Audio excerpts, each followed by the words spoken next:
Komið sæl og velkomin í Spursmál þennan ágæta dag, 5. september. Það eru spennandi tímar framundan, ekki síst á Laugardalsvelli í kvöld þegar íslenska karlalandsliðið mætir Azerbaijan í spennandi leik og við óskum okkar mönnum góðs gengis í þeirri hörðu baráttu, vonandi að veðrið hjálpa okkur frekar en hitt. En pólitíkin komast í fullan gang og við munum nú eitthvað drepa á þeim málum hér síðar í þættinum. En mér langar til að nefna í því sambandi að við fórum hér inn í sumarið í baráttunni þessi veiðigjöld í þinginu og þá var ljóst að fyrirtækin í kringum landið, sjávarútvegsfyrirtækin, þau voru að vara við hvaða afleiðingar þessi aukna skattheimta myndi hafa. Vinnslustöðin í Vestmannaeyjum eitt af öflugri fyrirtækjunum á þessu sviði. Þeir munu núna komandi áramót fá auka reikning upp á 850 milljónir króna vegna þessara lagabreitinga. Fyrirtækið hefur í tíma eins og fyrirtæki Reyna brugðist við og sagt upp 50 starfsmönnum í fiskvinnslu og maður sem bendir til þess að fiskvinnsla mun í auknum mæli færast frá Íslandi og til annarra landa í hagræðingarskyni. Fjármálaráðherrann, hagfræðiprófessorinn, hann vill meina að þessi aukna gjaldtaka ríkisins hafi engin áhrif á fyrirtækið og því séu þessar uppsagnir í raun og veru af allt öðrum toga spunnar heldur en í tengslum við gjaldtöku ríkisins. Þetta allt hið undarlegasta mál og maður velti fyrir sér hvað menn að fara þegar þeir láta svona út úr sér. Og við sjáum þessi áhrif koma fram víðar og reyndar munu þau áhrif halda áfram að koma fram.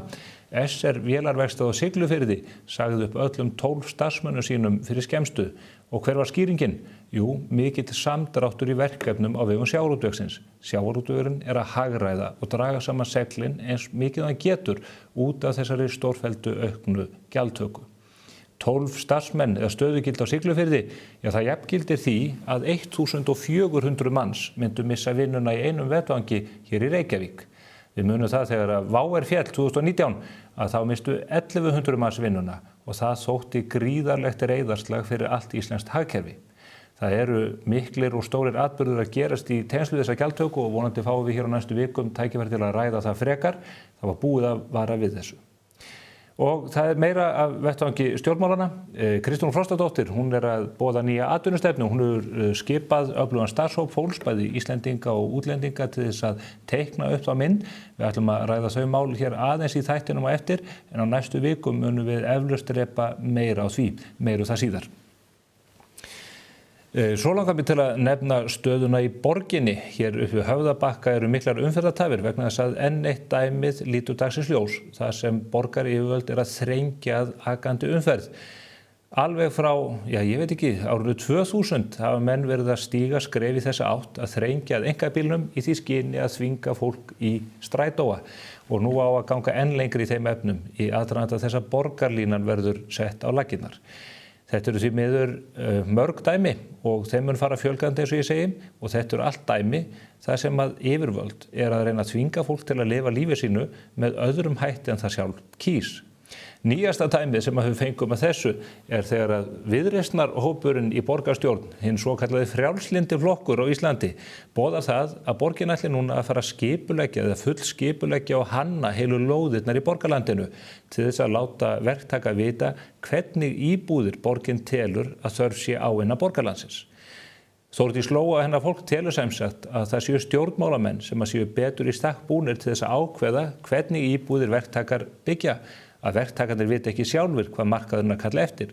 Þau segja einfaldlega að verktakar hafi verið að byggja of mikið af dýrum íbúðum sem fólk hafi ekki efni á. En þarna borgarstjórnarmeirihlutin reyndar að reyna að stoppa í gat sem hann hefur sjálfur búið til. Af hverju eru verktakarnir að reisa þessar dýru íbúðir fremur heldur en hagkvæmt húsnæði? Það vegna þéttingarstefnu. Þeir hafa ekki fengið lóðir á viðráðanlegu verði.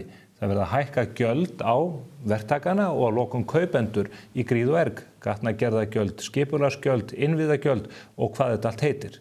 Ef að borgin myndi einfaldlega reyna að draga úr gjaldtökunni, auka framboð á lóðum, þá myndi þessi markaður loksins ná sér og jafna sig. Hann mun ekki gera það með enn einni pólitískri íhlutun af þessu tagi. Veðurstofureiturinn annað dæmi. Þar verið að reisa, eða á að fara að reisa stóra byggð, rétt eins og upp í Keldnalandinu. Og hvað á að gera þar? Það var að banna verktökum að setja bílastæðahús í húsin og það verður lítið stæði í þessu hverfum líka. Á Veðurstofureitnum svokallaða, það verður eitt bílastæðahús í jaðri byggðarinnar og fatlaðir hafa meðal annars bent á það að aðgengi þeirra að þessu heila hverfi verði mjög skert. Hér held ég að menn séu ekki að hugsa hlutina alveg til enda og ég held að borgin ætti ekki að banna fólki að reisa bílastæðahús undir húsunum sínum. Ef að fólk vill hafa bílastæði undir þeim, þá á það að hafa val það. Kannski fáum við tækifæri til að ræða þetta við borgarstjórann. Hún mætir einhvern tíma hér í settið áður en að kjörtímabilið líður undir lok. Þetta sé 16. maí sem við göngum til sveitarstjórnarkosningum land allt. En nóg þetta. Hér eftir skamma stund fæ ég til mín þau Andreu Róbertsdóttur frá Félagi kvenna í atvinnulífinu og Einar Þorsteinsson sem að fer fyrir Framsóknarflokknum í borginni. Áður en við ræðum þau, ætlum við hins vegar að heyra hvað hún Ásthildur Hannesdóttir, kollegi minn, hefur að segja stöðun í pólitíkinni þegar við horfum á samfélagsmiðlana. Þvílík rússíbana reið þessi vika. Kræst! Hún byrjaði á því að ísdrottningin Guðrún Hafsteins hélt margra mánaða tiltekt sinni í Valhöll áframgangandi. Þetta tiltektaræði, það ætla bara ekki að renna af henni, sem nú kannski alveg skiljanlegt því að þetta náttúrulega bara eins og að gera upp eitthvað dánabú.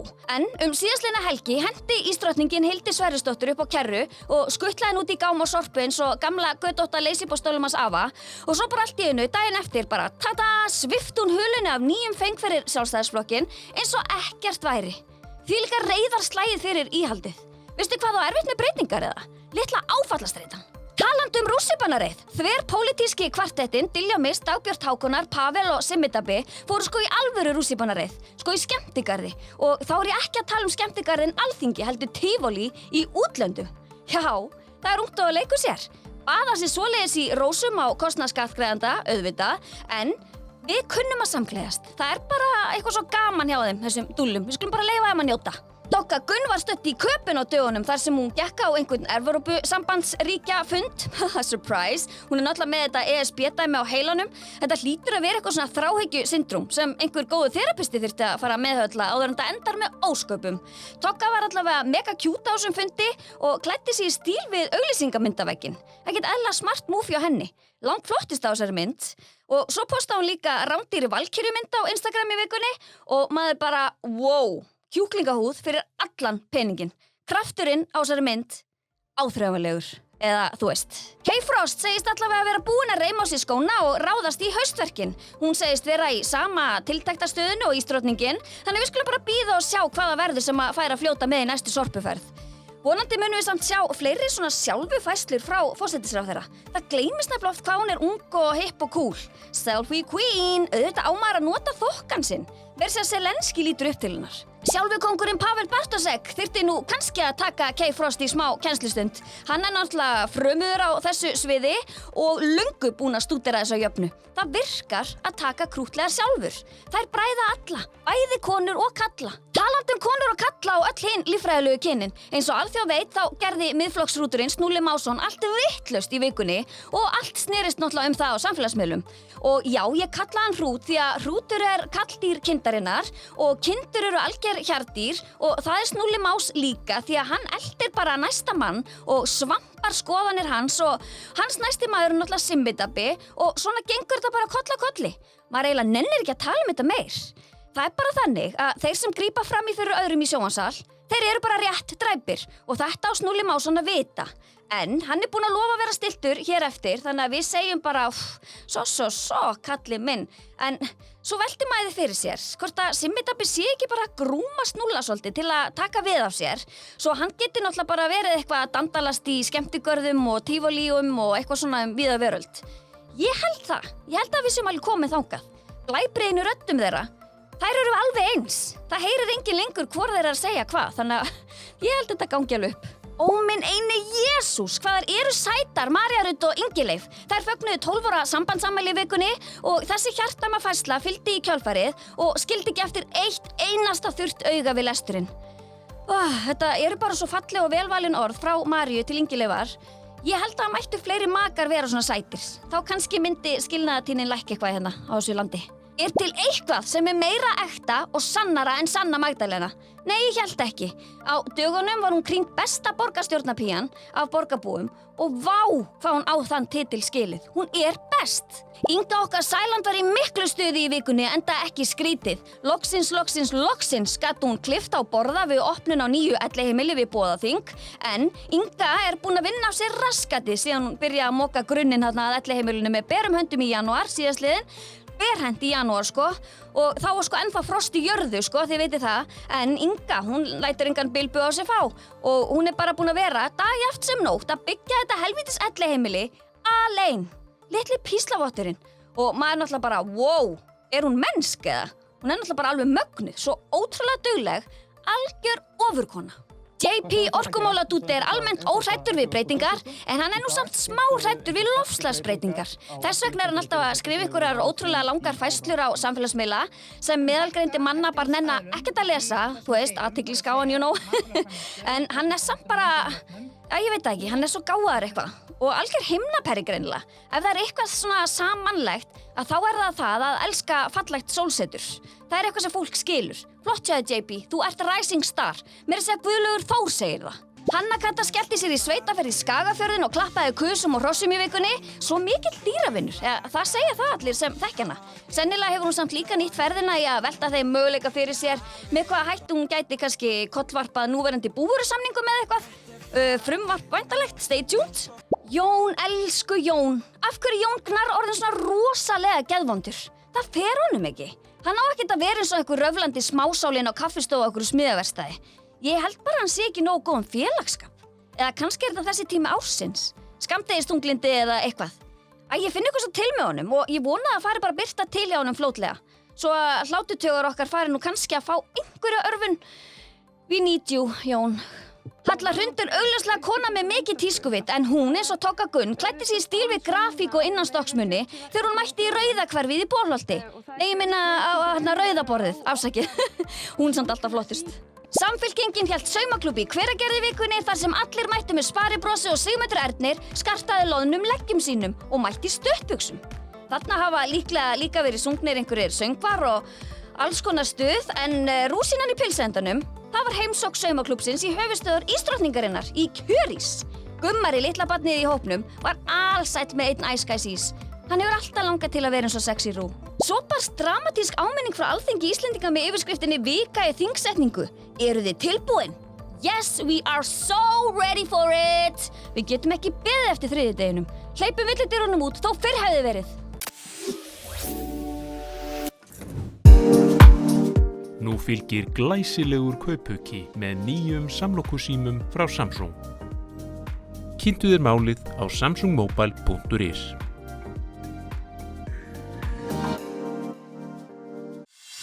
Góð hljóðvist gríðarlega mikilvæg þegar kemur að veljan á vinnustað. Hjá A4 bjóðum við upp á fjölbreyttar og vandaðar lausnir fyrir hvaða rými sem Hafðu samband eða kíktu í heimsókn og kynntu þér hljóðvistarlausnirnar sem henta þínum vinnustað.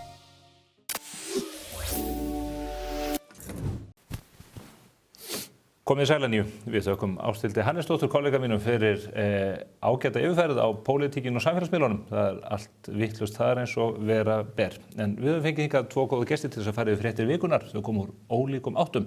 Einar Þorsteinsson fyrir borgarstjóri og borgarfulltrúi Framsóknarflokksins. Hann hérna sestur ásamt Andreu Róbertsdóttir og hún framkvæmdastjóri Félagskvenna í atvinnulífinu. Velkomin bæði tvö. Takk fyrir. Það var nú eiginlega bara svona náttúrulega ákvörðun að fá þig hingað því að þú varst hérna með okkur fyrr í vikuna á alveg frábærum viðburði. Það sem Félagskvenna í atvinnulífinu heimsótti höfuðstöðvar Árvakurs. Sko vægt til orða tekið. Já. Þetta var sturla partí og ég bara ævinlega þakklátt fyrir frábæra móttökur. Hvað voru þetta? 270 konur? Já, hátt í 300 konur sem vildu koma aftur næsta dag. Já. Og helst ekki fara heim. Þannig að það segir allt sem segja þarf. Já, þetta var skemmtilega. Ástaþakkir. Ég að spila hérna fyrir aftan ykkur myndskeið sem við tókum að þessum frábæra viðburði. Þetta var líka veðrið var svo gott og mikil kraftur í þessu félagi. Sko kraftur í þessu félagi og þegar það einhvern veginn blandaðist við stemningunni hér í húsi að þá urðu bara til töfrar. Já. Og svo var það sólin og góður matur og annað. Já. Þetta var einstakur viðburður og við höfum ekki getað, þú veist, opnað starfsárið með öflugri hætti. Bara og líka gaman að kynna fjölmiðla. Við eigum margt sameiginlegt. Við vorum að vinna til dæmis saman í RÚV og að komin á fjölmiðla mjög áhugavert og ég tala nú ekki á tímum sem þessum, þú veist, með falsfréttir og með alla þessa miðlun og svo framvegis. Og líka komið í þetta fallega hús á þessum stað, fá að koma í settið til þín. Það alltaf töfrar að fá að kíkja svona aðeins behind the scenes, sko. Aðeins að átt að sjá því hvernig þetta í raun og veru Já, að þetta lítur ekki svona út. Nei, og kynnast fólkinu, þú veist, þetta náttúrulega alltaf fólk á bak við allt sem við erum að gera. Mér persónulega finnst ég fá mjög mikið fyrir útvarpsgjaldið, það annað mál, ég svo glöð með RÚV líka. En ég svakalega glöð með móttökurnar hér og ég hefði ekki getað bara ímyndað mér betra partí en þetta. Þannig að takk kærlega fyrir þitt innlegg. Mín var öll ánægjan og Einar, þú náttúrulega hefur margótt komið hingað, reyndar ekki með félagi kvenna í atvinnulífinu? Nei, ég hefði nú viljað verið í þessu partí, það er mjög mikið stöð. Þú ert ekki einn það. En jú, ég komið hingað. Já, þið störfuðu saman á vettvangi RÚV, það rifjast upp auðvitað, það eru all nokkur ár síðan. Það er ansið land síðan, þú kom inn eins og stormsveipur inn á RÚV og það er svo mikið kraftur í þér og það var svo gaman að vinna með þér og gaman að hitta þig aftur bara hér af því að sko einstaklingar inn í svona stórum fyrirtækjum geta gert svo mikið og breytt miklu og þú komst með svona alveg ótrúlega jákvæðni og öflugan kraft með þér. Sem mannustjóri RÚV, íhugaður aldrei að reka Einar? Nei, aldrei, ég bara vildi frekar velja starfsmann mánaðarins, alveg trekk í trekk, sko. Nei, RÚV er gott fólk og það að koma inn í stofnun eins og RÚV á sínum tíma, það ilmar alltaf liðinni tíð einhvern veginn og það var svo mörg tækifæri til þess að bara dusta ríkið af alls konar og bara svona í takti nýja tíma, þú veist, segja fólki að þyrfti kannski ekki faxvél og plötuspilar akkurat, þú veist, á hverju skrifstofu. En þetta var allt skemmtilegt gefandi og ég mæli með fyrir öll sem koma inn í svona verkefni að gera könnun, taka stöðuna og láta síðan til sig taka. Það er svona low hanging fruits og ótrúlega gaman að hefjast handa með góðu fólki, góðu samvinnu og samtali við fólkið. Einhver lýsti því fyrir mér þannig að þegar þú komst þarna inn þá hefði þetta verið svolítið eins og þegar loftsteinninn hitti risaeðlurnar. Nei, hættu nú. Ákvað bara á þetta sem varst að ræða þetta. Nei, ég var að tala um þetta hérna á. Já, ég meiti smikið. Það er slegt. Nei, þetta var dásalegt. Bara ég er mikið fyrir fullorðið fólk. Skulum orða það þannig. Þið hafið síðan haldið í sikkvara áttinu auðvitað, Einar í pólitíkina og þú út í atvinnulífið og í þessari þjónustu við þessi hagsmunasamtök kvenna á atvinnulífinu. Einar, þú auðvitað varst borgarstjóri, þú vannst stórsigur í síðustu kosningum og mættir hér í viðtöl til mín og sópaður upp atkvæðin bara eins og enginn væri morgundagurinn. Núna eru kannanirnar slæmar fyrir þig, þú ert ekki borgarstjóri og það er einhvern veginn allt í höngi framsókn á landsvísu og út allt. Hvað er til ráða? Já, það er stundum blóð og stundum fjara og þá er bara að kunna að stíga ölduna eða þú veist, ég vinna með þetta. Ég kvíði ekki næstu kosningum. Við í Framsókn höfum verið trúð því sem að við sögðum fyrir kosningar að við vildum knýja á breytingar í Reykjavík. Við förum inn í þennan meirihluta sem að var sá eini sem að stóð til boða því að það voru flokkar sem að útilokuðu minni hlutan sem var á síðasta kjörtímabili sem var þá Sjálfstæðisflokkurinn og við vildum reyna að mynda frekar fyrst meiri hluta með þeim sem vildu breytingar eins og við. Förum í samstarf með 3 af þeim flokkum sem voru áður og þegar við komumst ekki lengra með málin sem við lofuðum kjósendum þá bara gengum við frá þeim meiri hluta, reyndum að mynda nýjan. Þú taldi þeim þetta vera búin að mynda nýjan, var það ekki? Já, svo bara fór flokkur fólksins á taugum og hætti við. Það var Helga Þórðardóttir sem var eiginlega nýtekin sem oddviti flokksins í borgarstjórn eftir að Kolbrún Baldursdóttir vék af vettvangi. Var þetta inngrip Ingu Sæland sem er... Auðvitað tala þær saman og greinilega komið einhver titringur þarna við ríkisstjórnarborðið og gott og vel. Ég menna það er bara, þetta er fortíðin.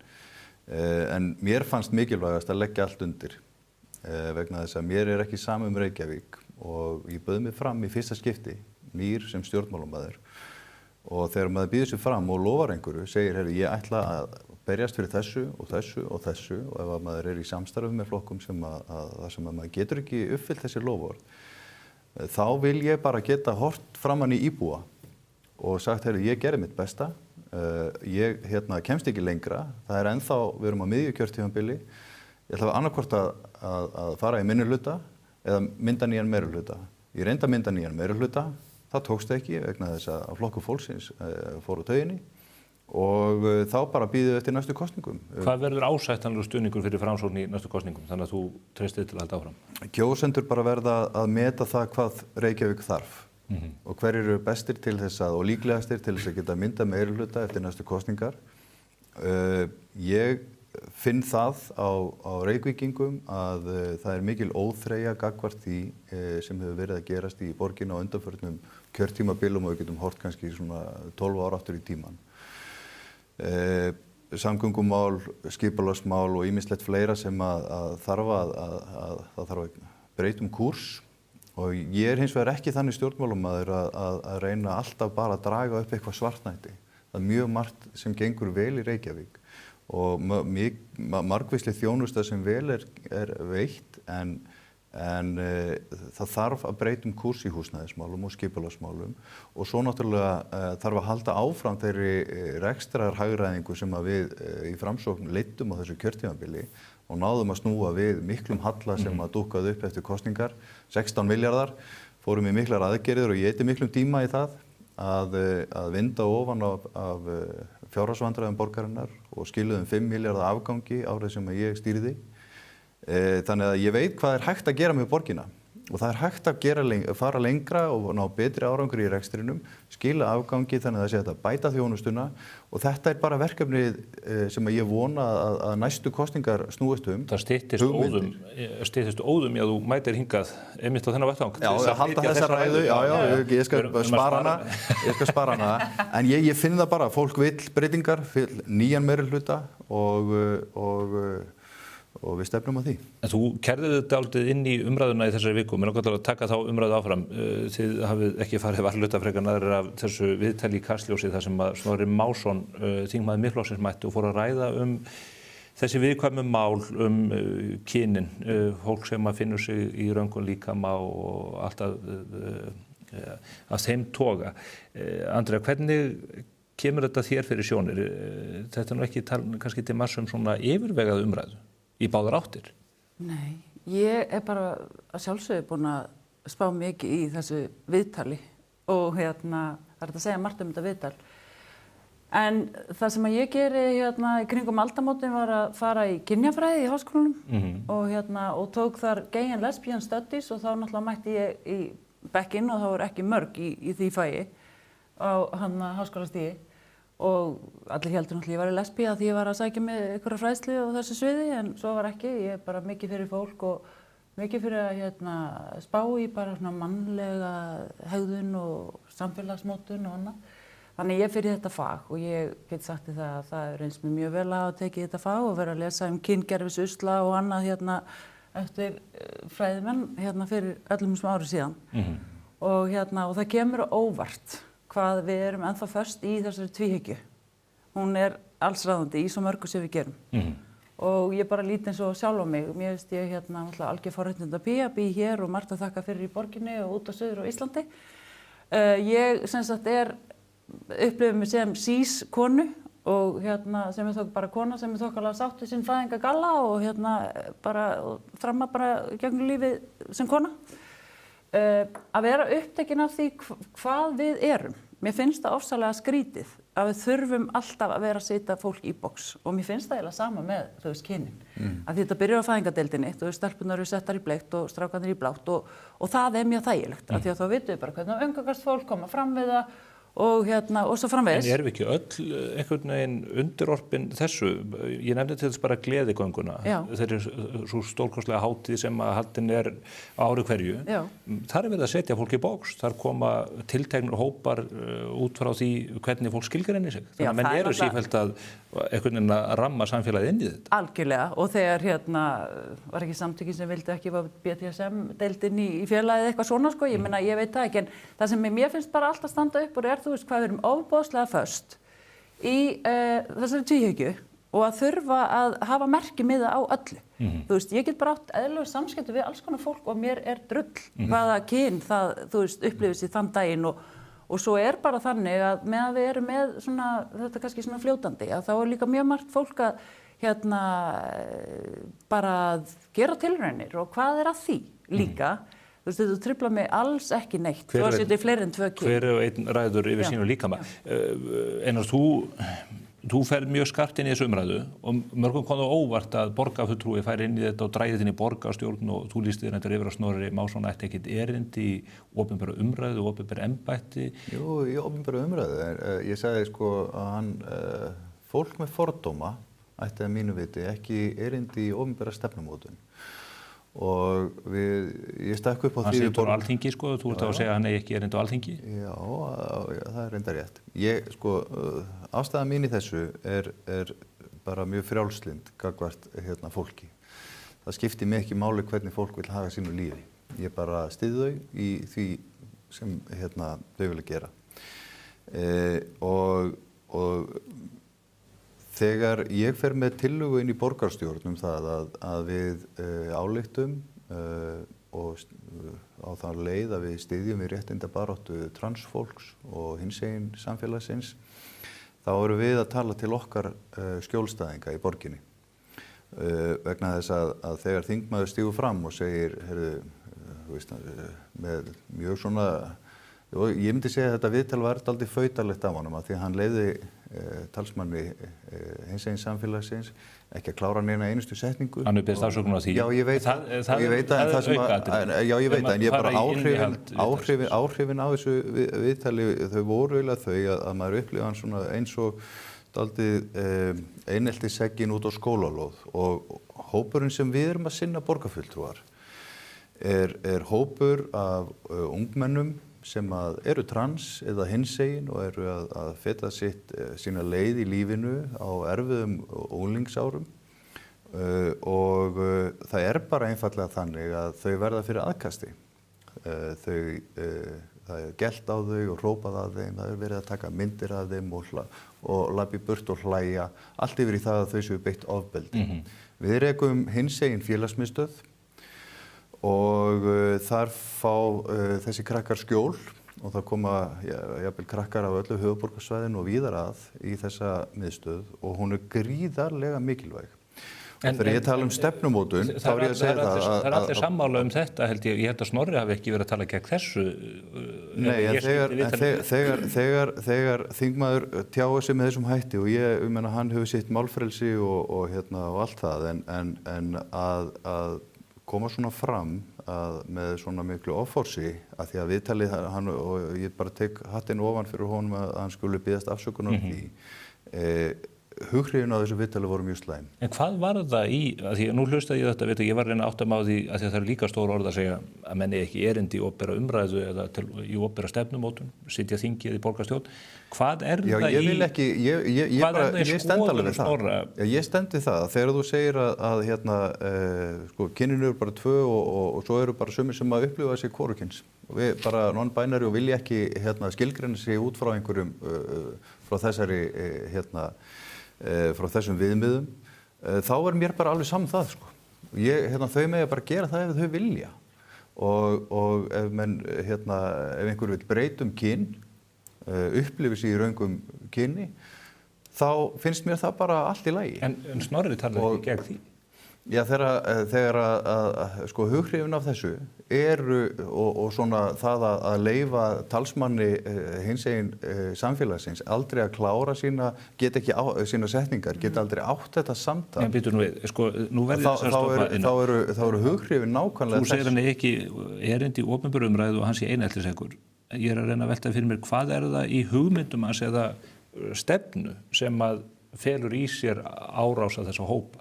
Ég er að reyna að skilja þetta. Já, við skulum bara leyfa viðtalinu hans að tala fyrir sig. Ég ætla ekki að fara í einhverja orðræðu greiningu nákvæmlega það hverjar hans hugmyndir eru. Og ég ætla heldur ekki að gera hann upp skoðanir. En þú verður útskýrður að þú hefur verið mjög stórirtur þetta.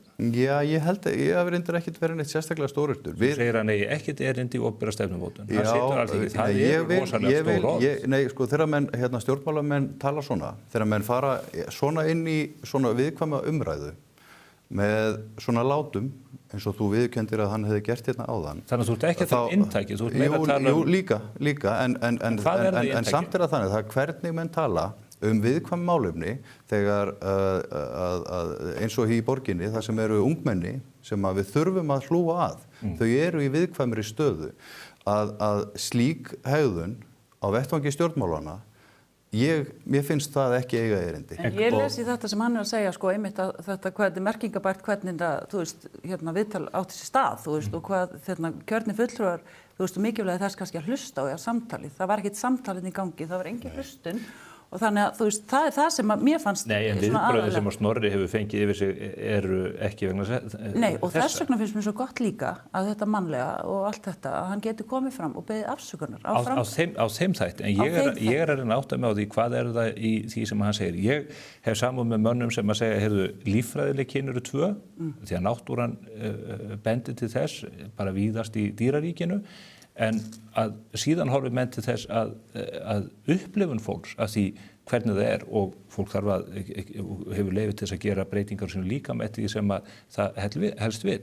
Eru þetta endilega svo ósamrýmanlegir hlutir? Felur það í sér fordóma gagnvart fólki að segja líffræðileg kyn eru 2 en svo, og það er þess vegna sem fólk fer í aðgerð til þess að breyta kyn eða leiðrétta kyn eða hvað það er?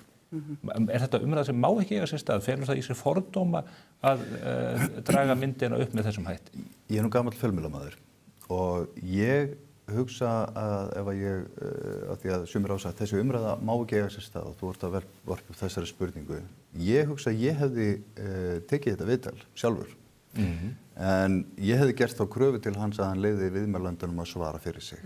Þar að segja hinu viðmælanda. Já, ekki fyrst og fremst að skamma bara Baldvin fyrir það? Jú, hann má alveg heyra það að hann hefði mátt stíga betur inn. En maður gerir líka kröfu til þeirra stjórnmálamanna sem stíga inn á svona viðkvæman vettvang að sýna aðeins meiri virðingu og nærgætni, bara elskaði náungan sko og aðgát skal höfð í nærveru sálar og allt þetta.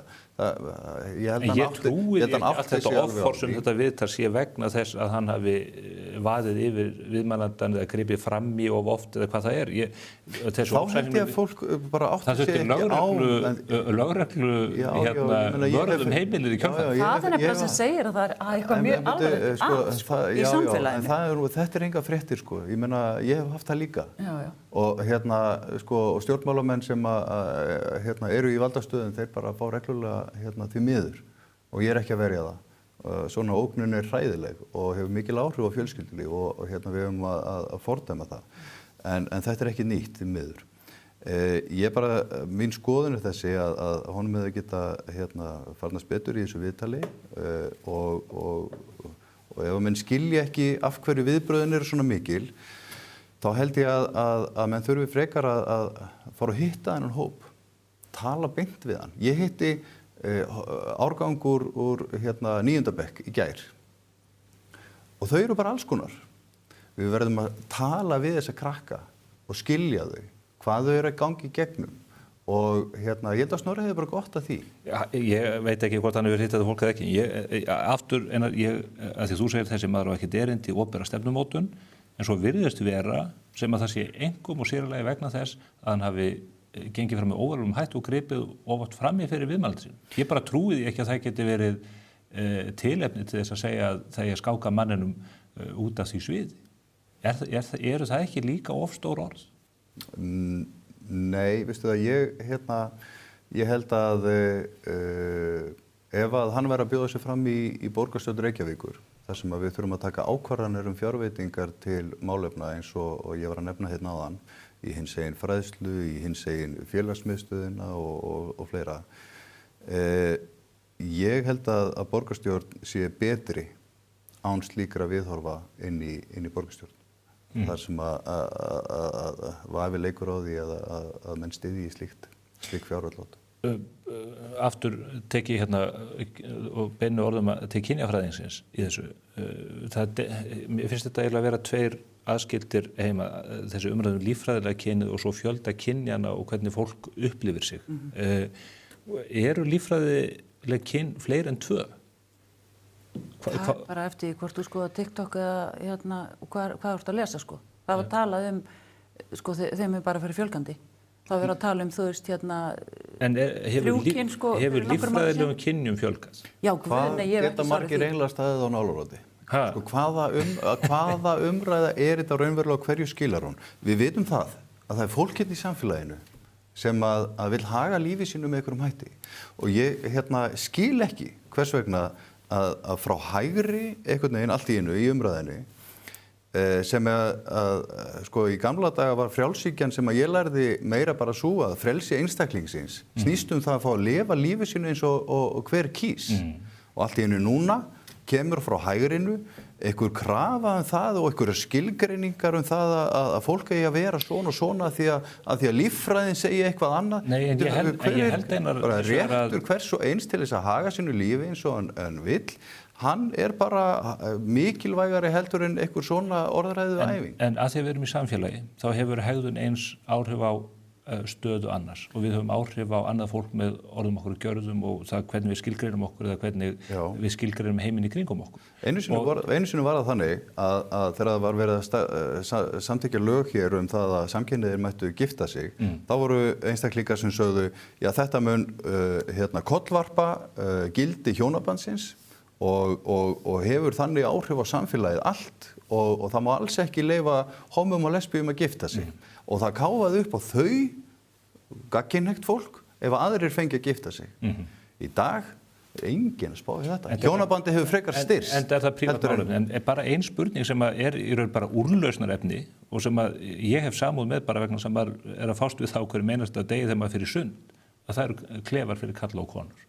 Já, það bara að vera enga klefar held ég. Eða sem sagt bara í boði að fara bara inn í lokaðan klefa. Já, en það til líka fólk sem skilgreinir sem ákveðnum hætti og gerir þá kröfu og segir það eru mín mannréttindi að fá að nota þennan klefin ekki hinn.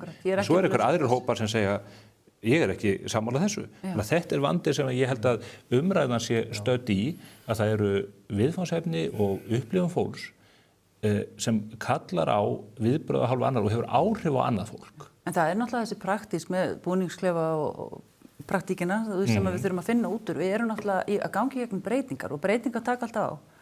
Og þú ert að tala þú veist þegar máttu gefa samkynhneigða sama, þetta verður ofsalega heitt mál. Það var líka ofsalega heitt mál þegar Siv Friðleifs vildi banna reykingar á skemmtistöðum, skilurðu.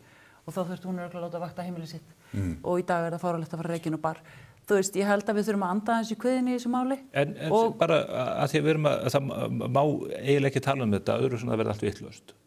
Hvar liggja þessi mörk til þessi? Ef að þú myndir vakna upp einn daginn og segja, ég upplifi mig sem konu, hefur þú í kjölfæri þá rétt á að fara inn í kvennaklefa í sundlögum?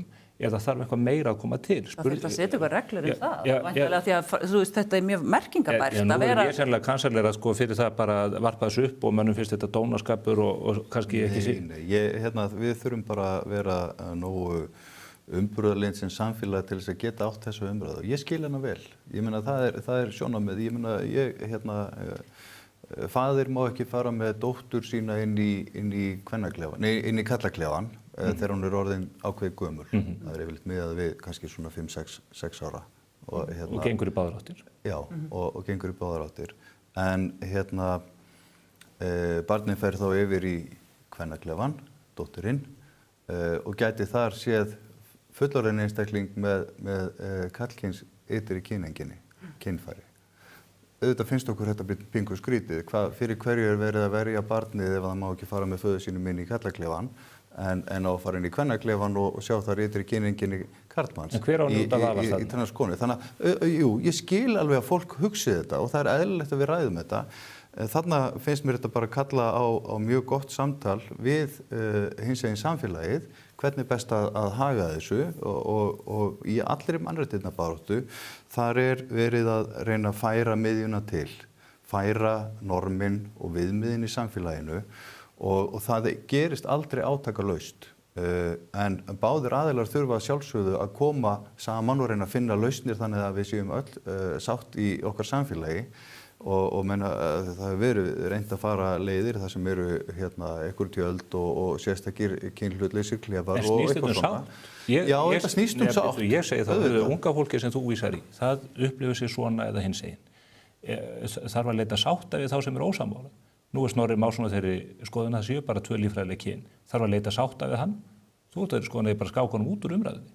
Þannig að ég held að þessi umræða sé einhvern veginn á verulegum villigötum og það sé ekki hönd á festandi í raun og veru í neinu tilliti. Ég hef ekki sagt að ég vilja skáka honum út úr umræðinni, en ég vil síður að hann sé að taka ákvarðanir það hvort að við styðjum við aðgerðir til þess að bæta líf barna í viðkvæmri stöðu og þannig tala ég stefnumótun. Ég myndi ekki vilja sjá hann í borgarstjórn halda þessu fram með svona En hvernig á þá að ná sáttinni ef að þeir sem eru á öndverri skoðun eiga ekki að taka þátt eða hafa plattform innan borgarstjórnar eða á þingi? Við náum ykkur sátt með því. Ég hugsa að Snorri Másson hafi lært mikið af þessari atburðarás. Ég hugsa það. Ég held að hann sé ekki vondur maður. Ég held að hann hafi í pólitískum leik ákveð að fara í þessa umræðu og er að vekja athygli á einhverjum sjónarmiðum sem hann finnst bara að þurfa að ræða og eitthvað svona og hann sér það að þegar umræðan er tekin við hann, ég meina það sem hann er að segja, það vekur upp úlfúð og auðvitað eigum við sem samfélag bara að reyna að gæta okkar í allar báðu megin víglínunar. Það sem gerist þegar menn fara á fullum krafti inn í viðkvæm mál, það sem eru hjartansmál einhverra, sérstaklega þegar viðkvæmur hópar, þá særast fram tröllin. Beggja vegna víglínunar og við eigum að reyna að koma í veg fyrir svona polariserandi ástand. Það er bara engum til gagns. Talandi polariserandi ástand, ég ætla að varpa hér upp upptöku sem við fengum frá FP, kemur langt að og frá ríki sem er okkur að mörgu leyti framandi. Þetta er frá mikilli hersýningu í Beijing, þar sem að nokkrir af ógeðfelldustum hönnum veraldarinnar í dag komu saman, leyfi mér að segja, Lukasjenka, Hvíta-Rússlandi, Pútín og fleiri. Þetta er gríðarleg hersýning á götum höfuðborgar þessa næst fjölmennasta ríkis heims.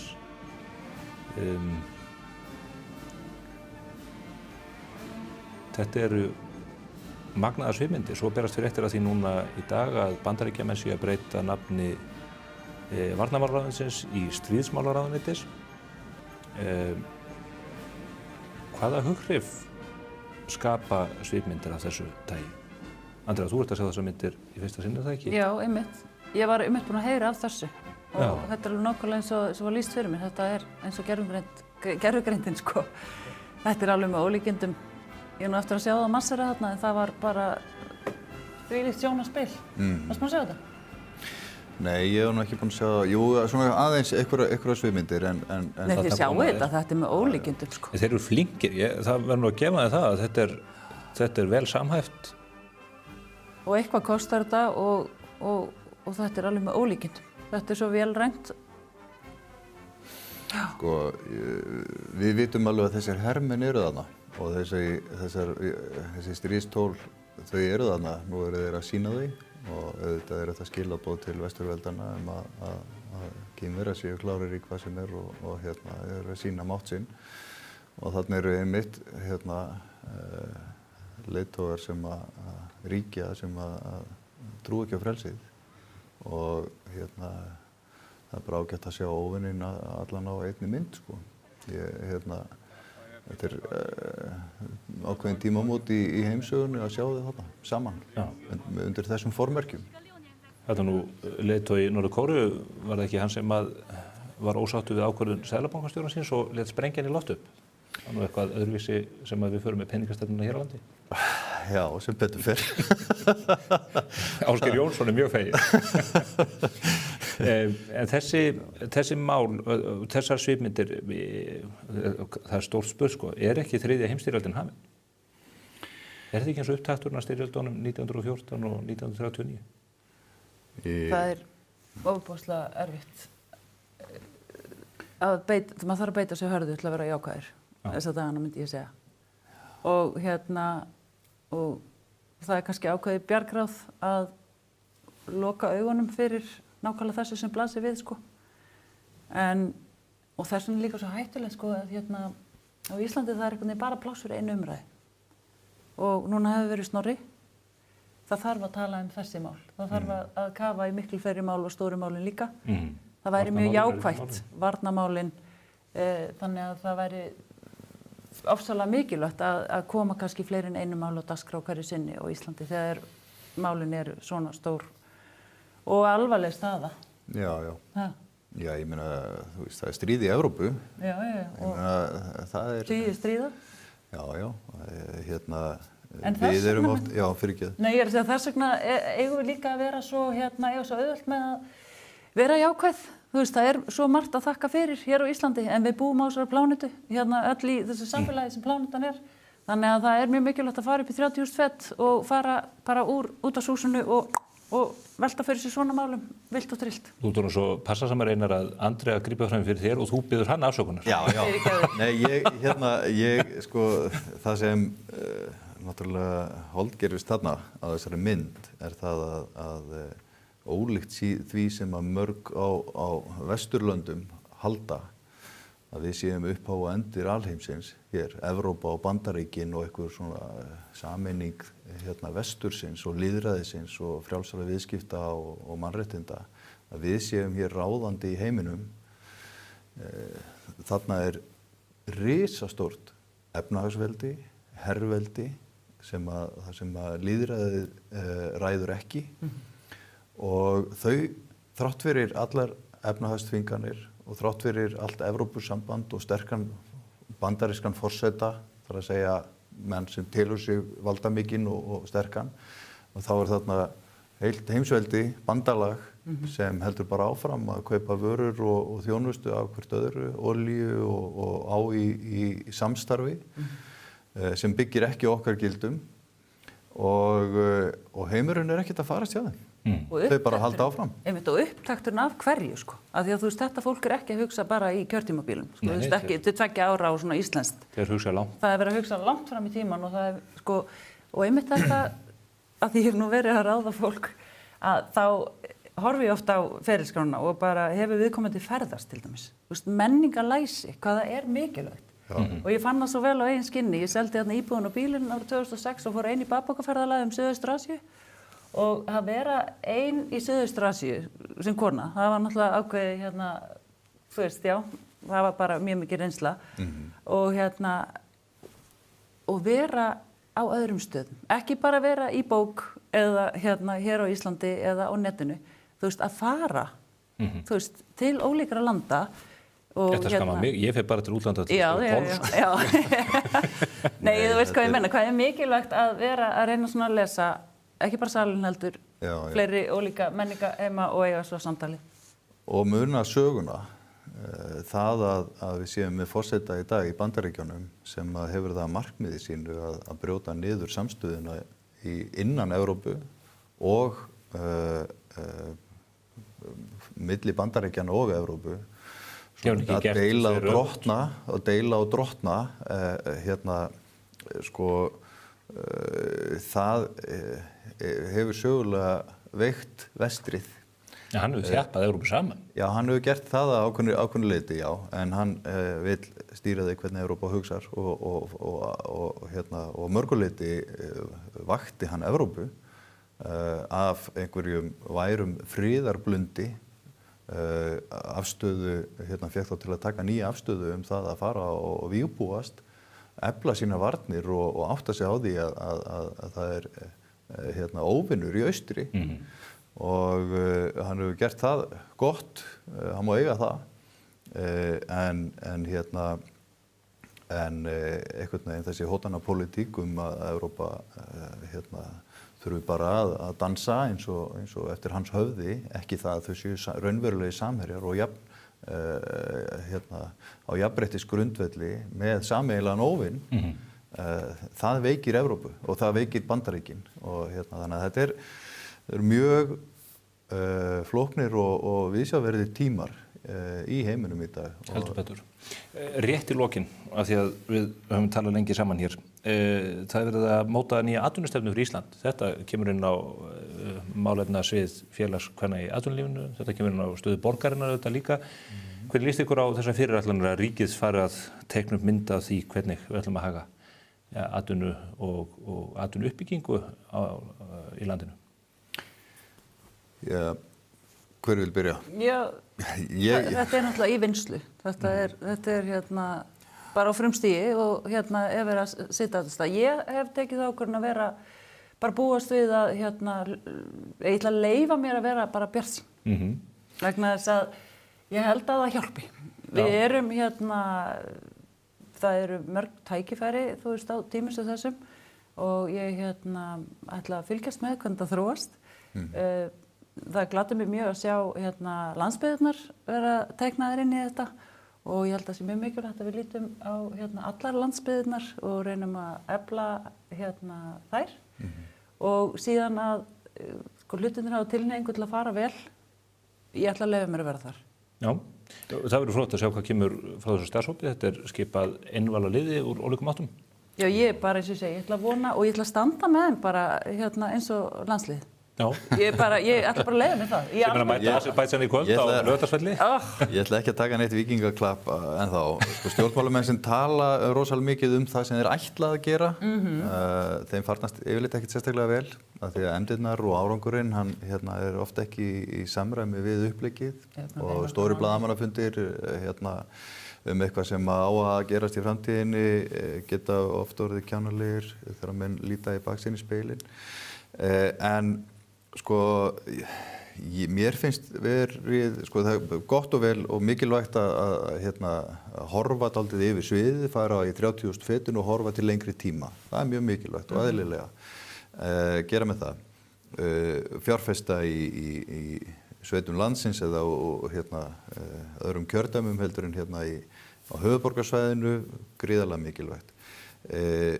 Strax á fundinum kom fram athugasemd að því að það var sett upp mynd af atvinnuvegunum og það var svona iðnaður og hitt og þetta en hvergi var ferðaþjónusta. Og ferðaþjónustan er náttúrulega grunn atvinnuvegur hér. Og meiri gjaldeyri heldur en nokkur önnur grein. Já, gríðarlega mikilvæg byggða atvinnugrein. Það er mjög vandræðalegt.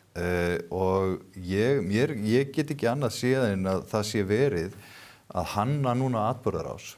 Að því þau hafa verið ríkisstjórnin hefur verið að hinta svona því að gefa vísbendingar það að þau vilji fara að skattleggja eða stýra vexti ferðaþjónustunnar með einhverjum hætti, miðstýrðum.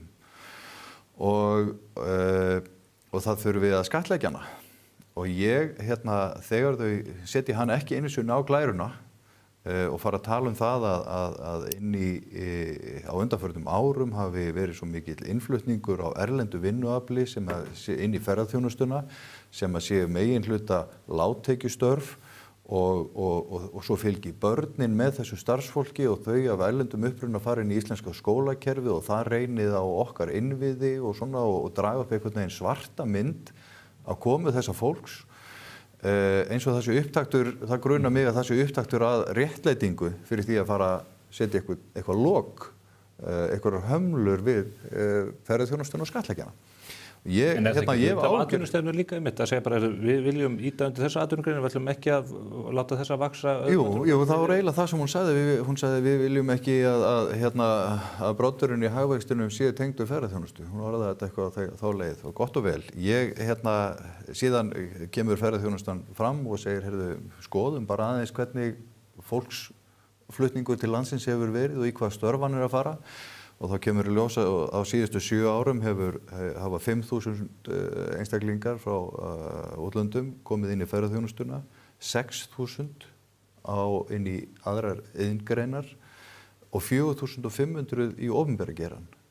Og þá spyr maður hvað og svo eru sýndar tölur meðallaun í ferðaþjónustunni og jú, það eru vissulega framlínustörf sem eru aðeins í lægri kantinum en meðallaunin í ferðaþjónustunni eru bara í takti við meðallaunin í landinu. Þannig að þegar tölurnar sem að þau eru að vísa í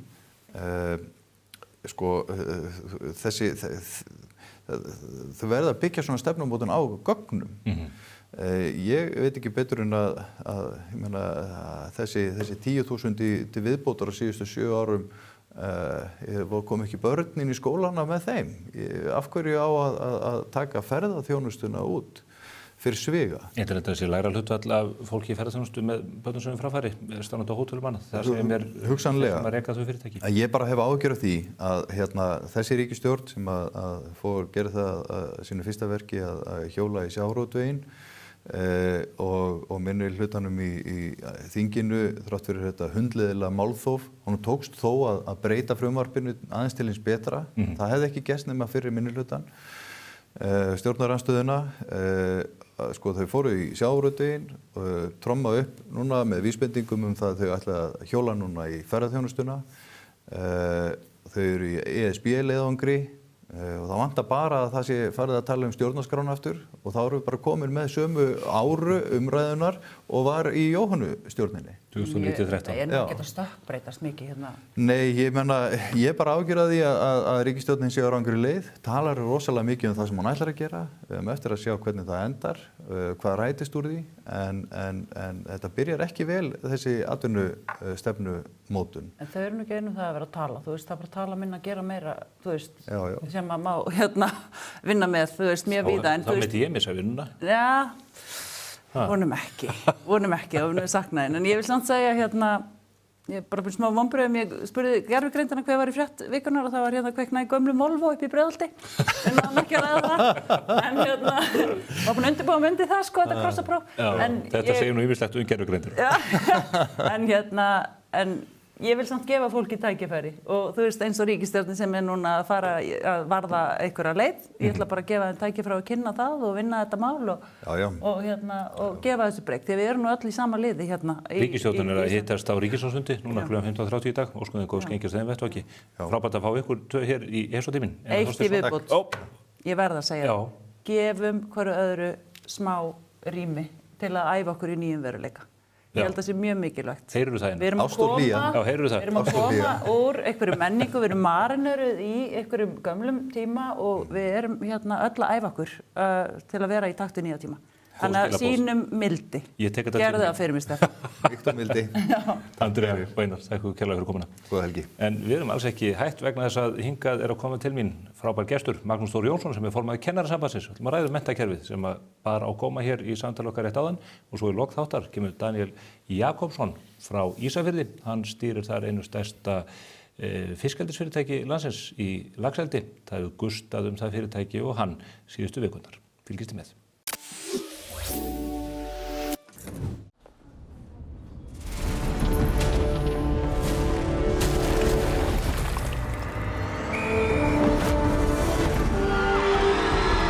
Hvern langar þig að hitta í dag? Pennin Eymundsson. Lexus RX. Komdu og reynslagtu RX 450h Plus plug-in hybrid. Þín býður óviðjafnaleg upplifun. Lexus Kauptúni.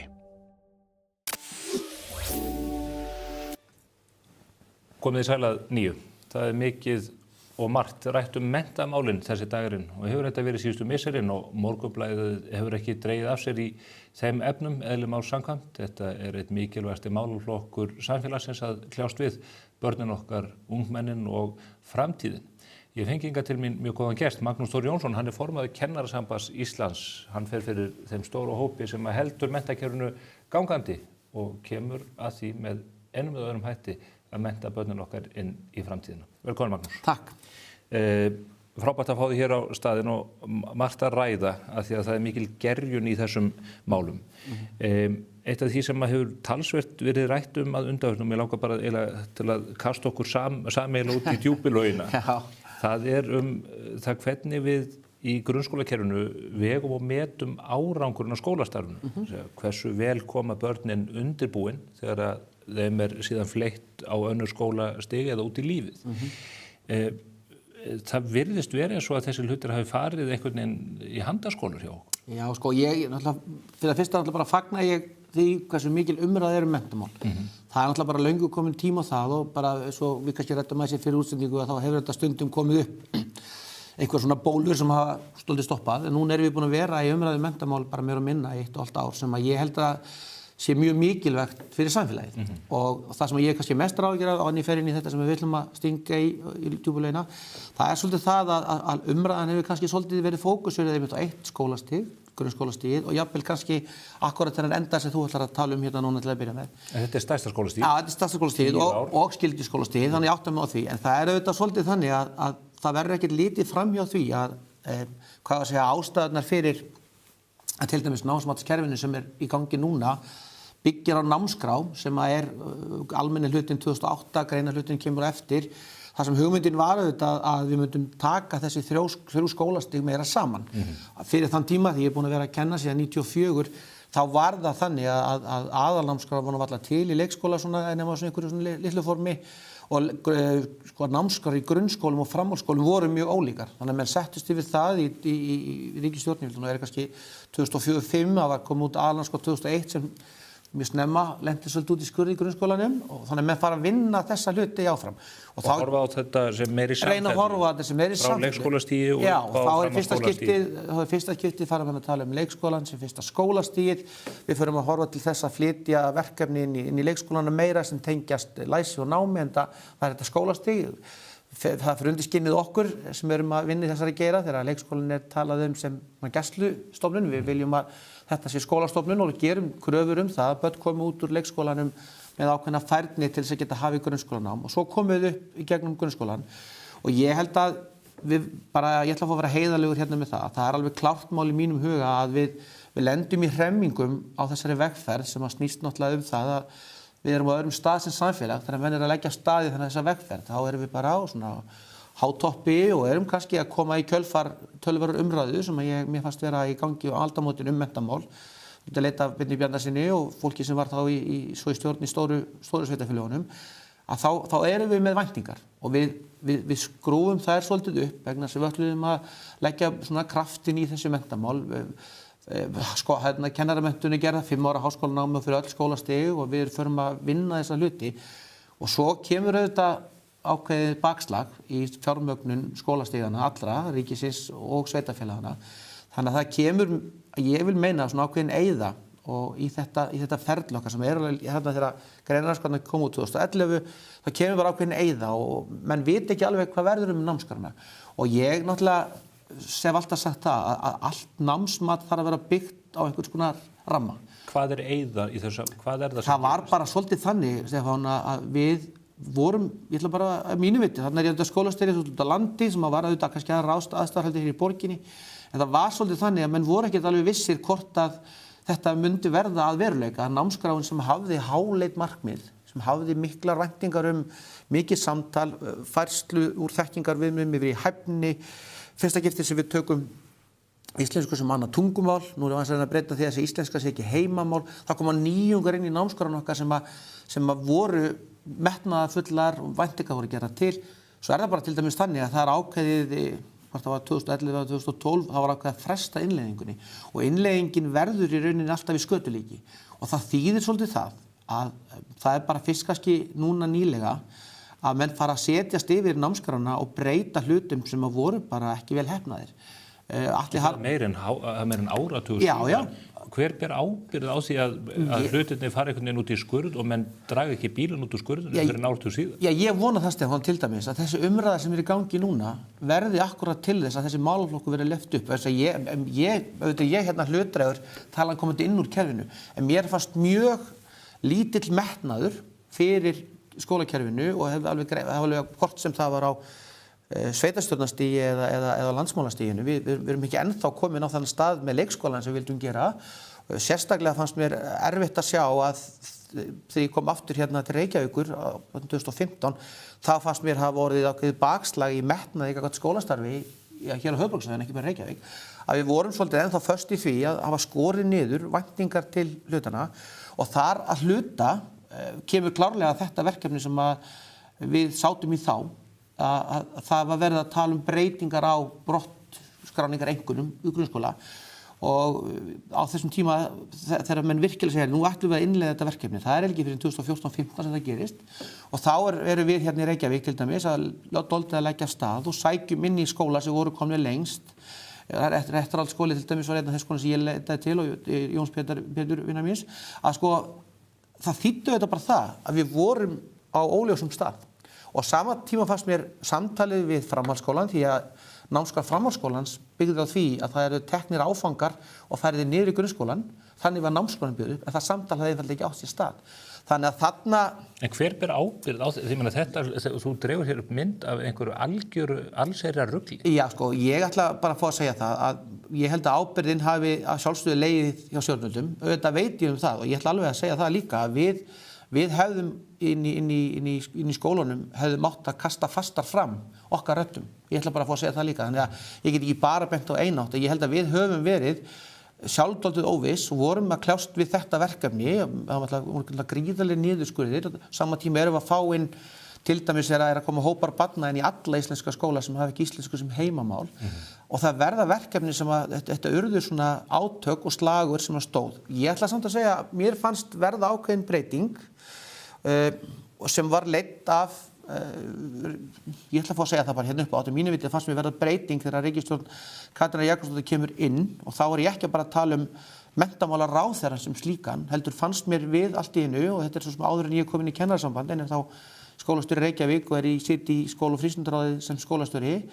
Það fannst mér við allt í einu vera komin í umræðum það að menn vildi í alvörinni sjá, heyrðu, hér er eitthvað að gerast og þá voru þetta PISA niðurstöður sem að koma þar inn í. Hér er eitthvað sem er í gangi, við verðum að búa til betra samtal við framhaldsskólann, þannig við fórum á ákveðin stað. Þannig að mér fannst við verða þá svona, í rauninni fyrsta skipti í langan tíma, komin á þann stað að segja, heyrðu, hér er komið atriði, svo við erum held í sammála að hér sé mjög mikilvægt atriði á ferðinni og þá sko, það var svolítið einhvern veginn hver að benda á annan og menn voru dálítið óvissir og ekki alveg bara fastir hvað þeir ætlaði að gera af ólíkum ástæðum og það er bara eitthvað sem við sem samfélagi verðum að læra af og auðvitað er í þessum fréttum okkar núna ólíkir þættir sem ég er ekki alltaf sammála öllum en umræðan er mjög góð. Katrín Jakobsdóttir fyrirnefnd, hún var menntamálaráðherra árinu 2009-13 þegar þetta fer allt í klessu en þú vilt svo meina að þegar hún tekur aftur völdum 2017 þá færi menna að taka til hendinni. Sko mér fannst það sem Stefán, það sem mér fannst gerast þarna, ég hef ákveðna samúð með þessu tímabili 2009-2013 að það var auðvitað bara þannig að við sem samfélag niðurskurðirnir til menntamála voru gigantískir á þessum tíma. Við bara, menn skáru allt inn á beini. Þannig að ég er kannski miklu, ég var svektari með það á sínum tíma þegar við ákváðum að fresta innleiðingunni, þar sem við vorum að kalla eftir því, hér eru stóra breytingar sem átt að skila ýmsu og ég tel þar núna að við hafa skilað einhverju, því að staðan sem við erum í núna til dæmis varðandi einkunnagjöf eða samtalið framhaldsskólann er allt öðrum stað. Við vorum mörg að læra. Ég er ennþá alveg sammála til dæmis af þeim sem hafa verið að tala um að það þarf að samræma frekar og betur matskvarða milli skóla og á móti, af því núna er ég ekki bara að tala um grunnskólastigið, þá er ég í tengslum við framhaldsskólastigið þar sem að stærsti árgangur Íslandssögunnar fór upp úr framhaldsskóla í vor og við vorum með rúmlega 90% nemendur sem fengu fyrsta val, sem er bara góður árangur. En við erum svolítið á þessum tímapunkti núna að velta fyrir okkur hvernig við viljum meta og þá skiptir mjög miklu máli að við horfum á kerfið okkar, hlustum á raddir sem að mér finnst bara vera komnar bara á ágætan stað, veltum upp hlutum sem að við þurfum að heyra, en við þurfum líka að passa okkur á því að taka ekki afmarkaða þætti eins og þetta lokamat og einhvern veginn slíta þú samhengi því að stóra verkefni eru auðvitað og mér fannst þær breytingar sem voru gerðar á aðalnámskrá grunnskóla núna í fyrra og voru kynntar klárlega skrifa áfram. Ég held að við séum komin á þann stað sem að skólameistarar hafa verið að lýsa í viðtölum ykkur og fleiri að þeir telji að það sé komið miklu meiri samkennd og samheldni í þetta þennan skurðpunkt grunnskóla upp í framhaldsskóla. Ég hef alveg sagt þá held því áfram hafandi þekkt það kerfið mjög vel að samrænt próf, skriflegt próf alltaf sérstaklega svo þau voru kannski orðin samrænt próf, þegar ég byrjaði að kenna 1994 þá var vikt samrænt prófsins og svona umgjörn samrænt próf með allt hætti að í dag ef við ætlum að ákveða það að fara aftur á þann stað að hafa eitt bóklegt próf sem gildi í grunnskólanum þá erum við komin úr þeim takti sem að við einhvern veginn höfum horft til skóla sem svona samfélagslegra stofnunar og við erum líka komin úr takti við það sem við þekkjum bara í framhaldsskóla og í háskóla, Stefán, þú kemur ekki í framhaldsskóla. En allt gefur þetta til kynna finnst mér að menn ráðist í einhverja breytingar með góðum huga og góðum fyrirætlunum en svo ráði menn ekki neitt við neitt. Það til dæmis bara núna árum saman hefur ekki verið neitt samrænt námsmat að byggja á, menn bara allt í einu hætt að nota það og svo við ætlum að búa til nýtt að það kemur eftir 3-4 ár. Menn ráðast í breytingar sem að mér langar til að ræða betur við varðandi hvernig við metum hlutina í einkunnagjöf. Af einhverjum ástæðum er farið í það að gefa einkunnir í A, B, C, D og það skilur enginn. Já, ekki svolítið því. Enginn. Nei, ekki svolítið því. Niður í því. Foreldrar út allt land hvart undan því að þetta sé ógagsætt og gefi ekki neina skýra mynd af því hver staðan ef þetta er. Skólastjórnendur halda jafnvel fram að það sé best að fá B. Já. Sko, það sem ég ætla aðeins að bregðast kannski við fyrst er sko umræðan samræmdaprófið. Það er alveg ljóst mál að því að stundum hefur einhvern veginn myndið verið teiknuð þannig að skólakerfið eða kennarasambandið hafi sko vil ekki fá mat. Það er í algjörlega á öndveru með því, það er reynt að segja hvað sem er og hvenær sem er, að eitt sem hefur vantað inn í hjá okkur og var til dæmis fyrsta sinn átt að ramma inn með þessum nýjum námskrám, sem er ekki nýjar lengur, voru þessi matskerfi innra mat og ytra mat. Og ég ætla nú að leyfa mér að segja það að í mörgum samfélögum, er Íslandi sveitarstjórnarstigið ábyrgt fyrir leik- og grunnskóla, þá hafa menn bara verið að gera þessi innri matskerfi bara býsna vel. Og þau að gefa fólki til kynna ákveðna þætti sem fólk hefur getið verið að svara. Ytra matið lent út í skurði. Við verðum bara að vera heiðarlega með það, því að það fór af stað og því er bara ekki sinnt. Já, því hefur ekki verið sinnt í mörg ár og þess vegna við verið að kalla eftir því í KÍ og vorum með hluta þessari umræðu með matsferilin sem er að koma núna, að við yrðum að koma af stað með eitthvað geðamat. Og sama hátt voru samræmduprófin, eins og orðin Stefán í lokin, voru náttúrulega orðin svo allt annað heldur en nákvæmlega það. Og það var að mínu viti meðal annars vegna sem menn voru að fara í lausnir í tölvumálum sem auðvitað bara erfið, en ef þú flettur upp síðustu sem prófunum, þá endaði það allt út í skurði. Já, en þegar hlutinir lenda út í skurði þá lagar það. Akkurat. Þú hendir þeim ekki og þú lætur, þetta er nú bara eins og í kjarasamningakerfinu sem þú þekki líka. Margt þeirra samningur tækið það samning. Akkurat. Alltaf í þessu kerfi. Ráðast menn í einhverja breytingar með fögurfyrirheit og svo stendur ekki steini við steini og engin grundvöllur að standa á. Og er þetta ekki einmitt ástæða þess að börnin okkar koma í stórum hópum ólæs eftir 10 ára grunnskólagöngu og annað slíkt inn í framhaldsskólann? Sko, ég er náttúrulega, ef við byrjum bara aðeins á einmitt því, ef börn kom ekki læs og þar erum við alltaf að horfa inn í PISA þar sem að menn hafa verið að benda á, til dæmis Sigríður Ólafsdóttir verið að tala um þennan fræðilega texta sem við erum að dálítið að flaska á. Við erum auðvitað bara á þessum tímapunkti þarna og það auðvitað verða menntaryfirvöld í landinu á þeim tíma að svara fyrir hvernig stóð á því að ytra matið enda út í skurði til dæmis. Ég ætla nú að leyfa mér að bara dálítið að pirra mig á því að ég held að mjög margt í sérstaklega stefnumótun í menntamálum þó ég hefi klárlega, mér hafi fundist verða hér ákveðið skref áfram og þar fannst mér allir 3 flokkar síðustu ríkisstjórnar vera bara í öflugu talsambandi, allavega eins og við upplifum það. Ég er ekki að spyrja stefnumótun, ég er bara að segja af hverju fara menn, brjótu kerfi eða henda samræmduprófunum eða henda einhvern skala frá 1 upp í 10, taka svo eitthvað upp eða ekkert og svo bara versnar ástandið í hverju matinn á fætur öðru. PISA-könnunin sem að menn talar svona og ég heyri hvernig þú talar og segja að þetta er nú fræðilegu text og eitthvað, það eru 47% drengja sem að ráða ekki við hans og þetta er samanburður við börn sem að fá fræðilega texta í öðrum löndum. Ástandið versnar og versnar og eini mælikvarðin sem við í raun höfum er þessi PISA. Já, sem er vont, Stefán. Þannig er ég bara algjörlega sammálaður og þarna verði ég auðvitað bara að vísa ábyrgð á þá aðila sem eiga að taka ábyrgð á þessum þætti. Miðstöð menntunar og skólaþjónustu er komin í dag og ég ber miklar væntingar til hennar. Ég held að menn séu almennt yfir allt spektrumi. Núna er það þannig að það var við ríkisstjórnarskipti og þar hafa alveg nýjir flokkar tekið við og mér hefur fundist í rauninni sama við hvernig ég talaði fyrir ríkisstjórn eða þeim sem eru þá núna sem hafa kannski verið minna samtal, allir sammála um það, þar séum við komin á þann stað sem við viljum vera.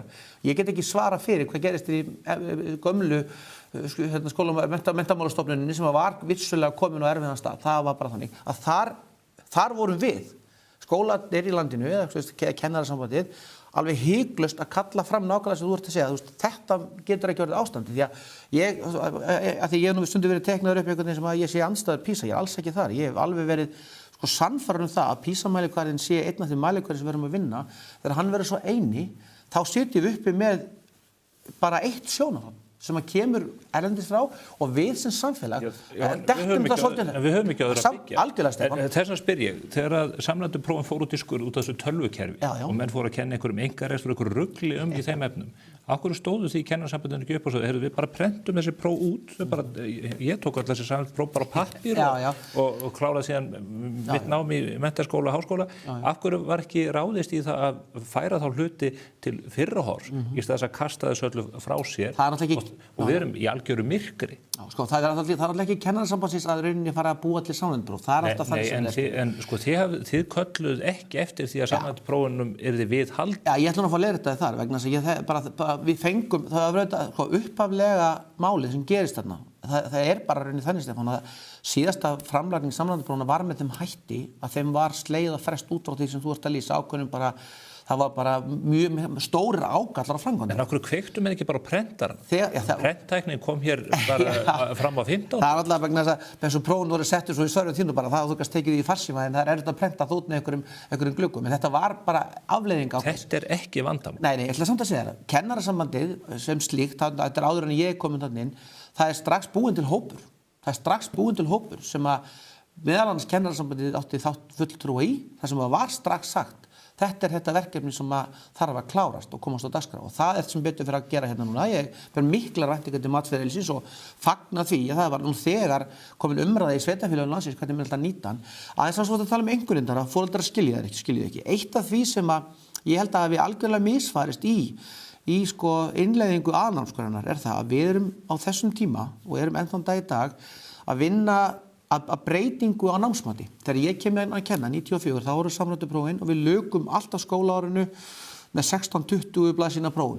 Þetta var bara svona yfirlestara próf sem að menn tóku saman hvort það var íslenska starffræði náttúrufræði. Þú kannski kannast eitthvað svoleiðis og svo verður þessi breyting að menn telja það að þessar námsmatsaðferðir alls ekki bara á Íslandi, bara þvert yfir heiminn segja það sem miklu gáfulegra við förum inn í það að börn fái meira feedback yfir allt skólaárið heldur en það sé bara lesið upp hérna hvernig það verður og það kallast skyndipróf já, bara alls konar og það sem að gerist líka þannig er með líka farnir að horfa til þess að börn getur skilað í staðinn fyrir að skila ritgerð, máttu skila vídeóum þú máttu jafnvel semja sönglag þú máttu nýta styrkleika þína og námskráin eins og við teljum þetta er bara þetta er bara hluta þessu rugli sem við viðgengum gerum bara hlutin einhvern Sko, það er alls ekki einhvern veginn og það er kannski það sem ég held að sé aftur umræðan vegna þess að ég hef auðvitað setið sem skólastjóri og rætt við foreldra barna sem eru að koma til mín til þess að ræða málin og ég held að grunnurinn liggi ekki í því hvort við köllum það einmitt A, B, C eða D í dag eða hver talan er í hlutöfni. Núna er ég að vinna líka með framhaldsskólanum þar sem að tölulegar einhvernig kom út. Það er miklu frekar það. Í dag er það kannski ekki það sem við þekktum að við myndum svo að er skyndipróf og lokapróf heldur ert að fara að gera ritgerð, þú ert metin út frá því hvernig þú kemur og skilar kynningu og þetta er upp í háskóla líka skilur. Þú getur nota ólíka mælikvarða til þess. Já. Ég ætla að leyfa mér að fullyrða. Ég spyr bara, hvað þýðir B?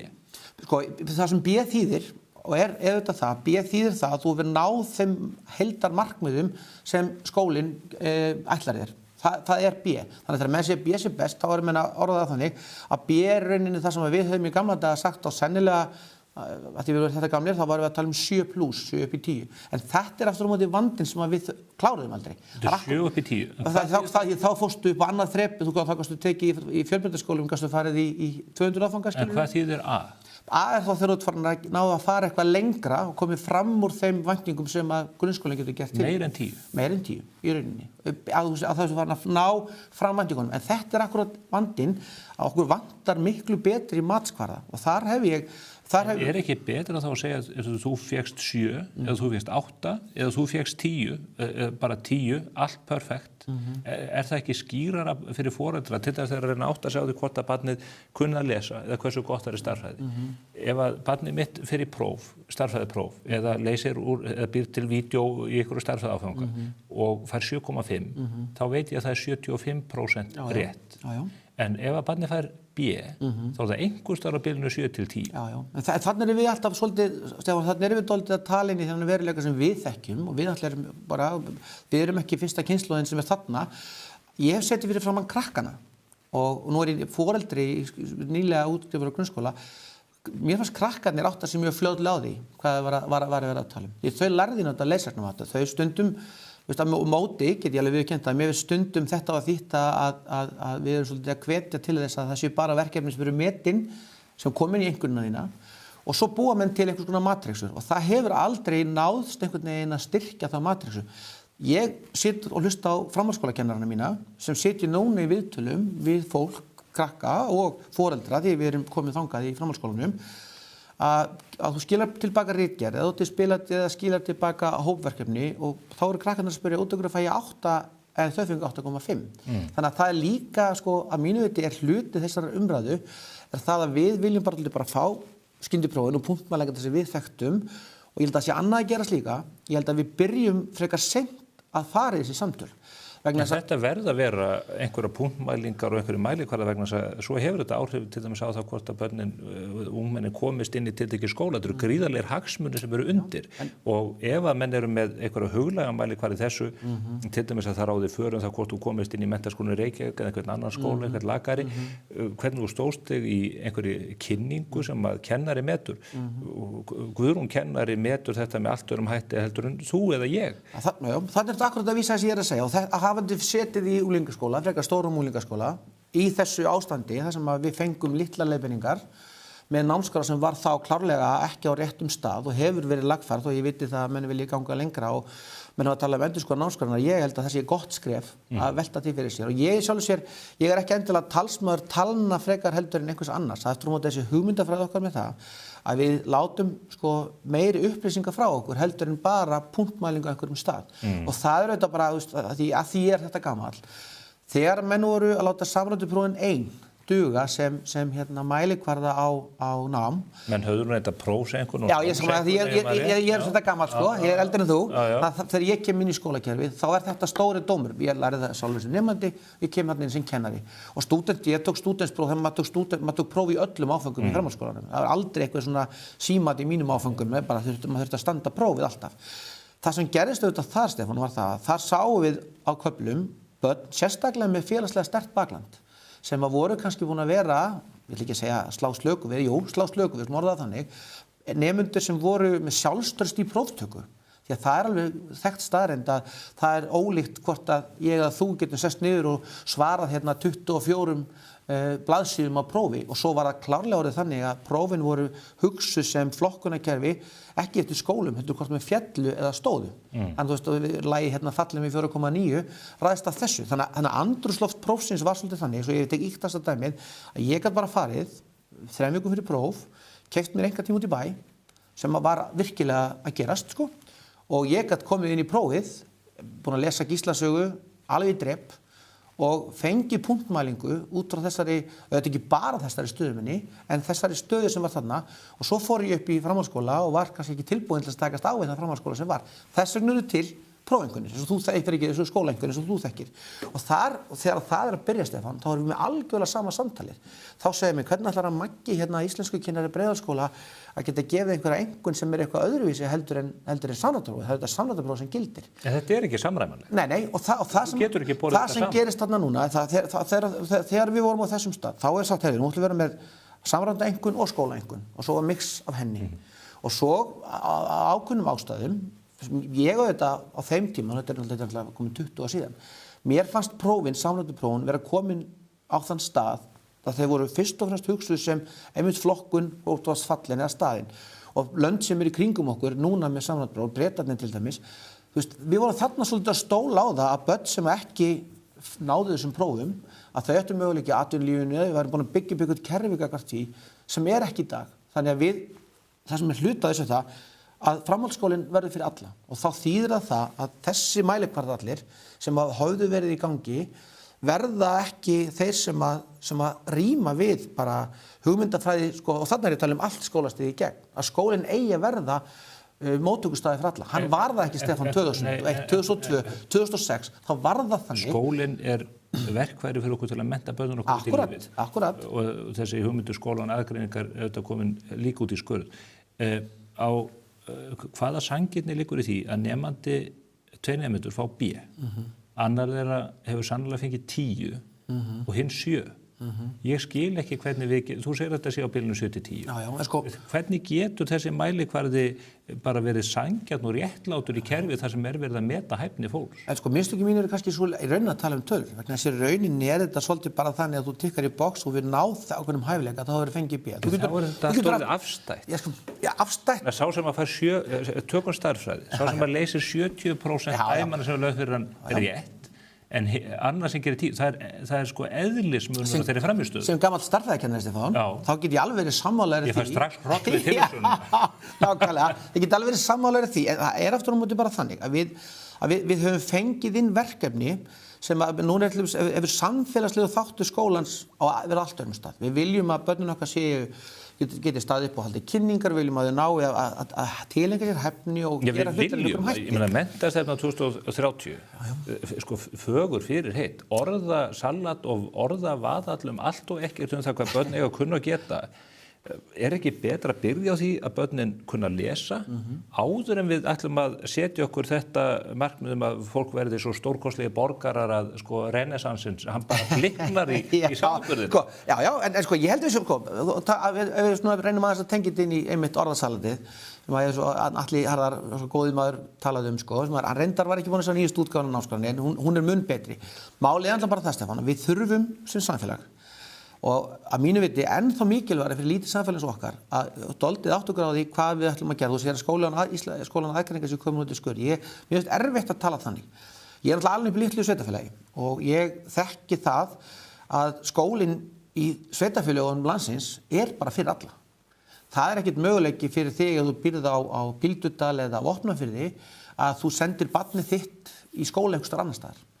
Og það er auðvitað eitt af þeim verkefnum sem við höfum sem samfélag. Það er alveg rétt, en skólinn á sama tíma ekki fallið þá gryfju að taka alltaf lægsta samnefna Nei. Og það er það sem að menn hafa tilhneigingu til að gera, einmitt vegna sem menn óttast að börn upplifi sig utanveltu og að börnum líði ekki vel í skólanum og þá keyra menn þetta niður. Ég fann þetta meira segja á sínum tíma þegar ég var í háskólanum. Þá voru einhverjir nemendur að kvarta því að það væri verið að kenna og þungar bækur og kennarar svitnuðu á efrivörinu og fóru að velja eitthvað léttara námsefni í stað þess að skrúfa bara upp erfiðleikastuðlinn og fella fleiri.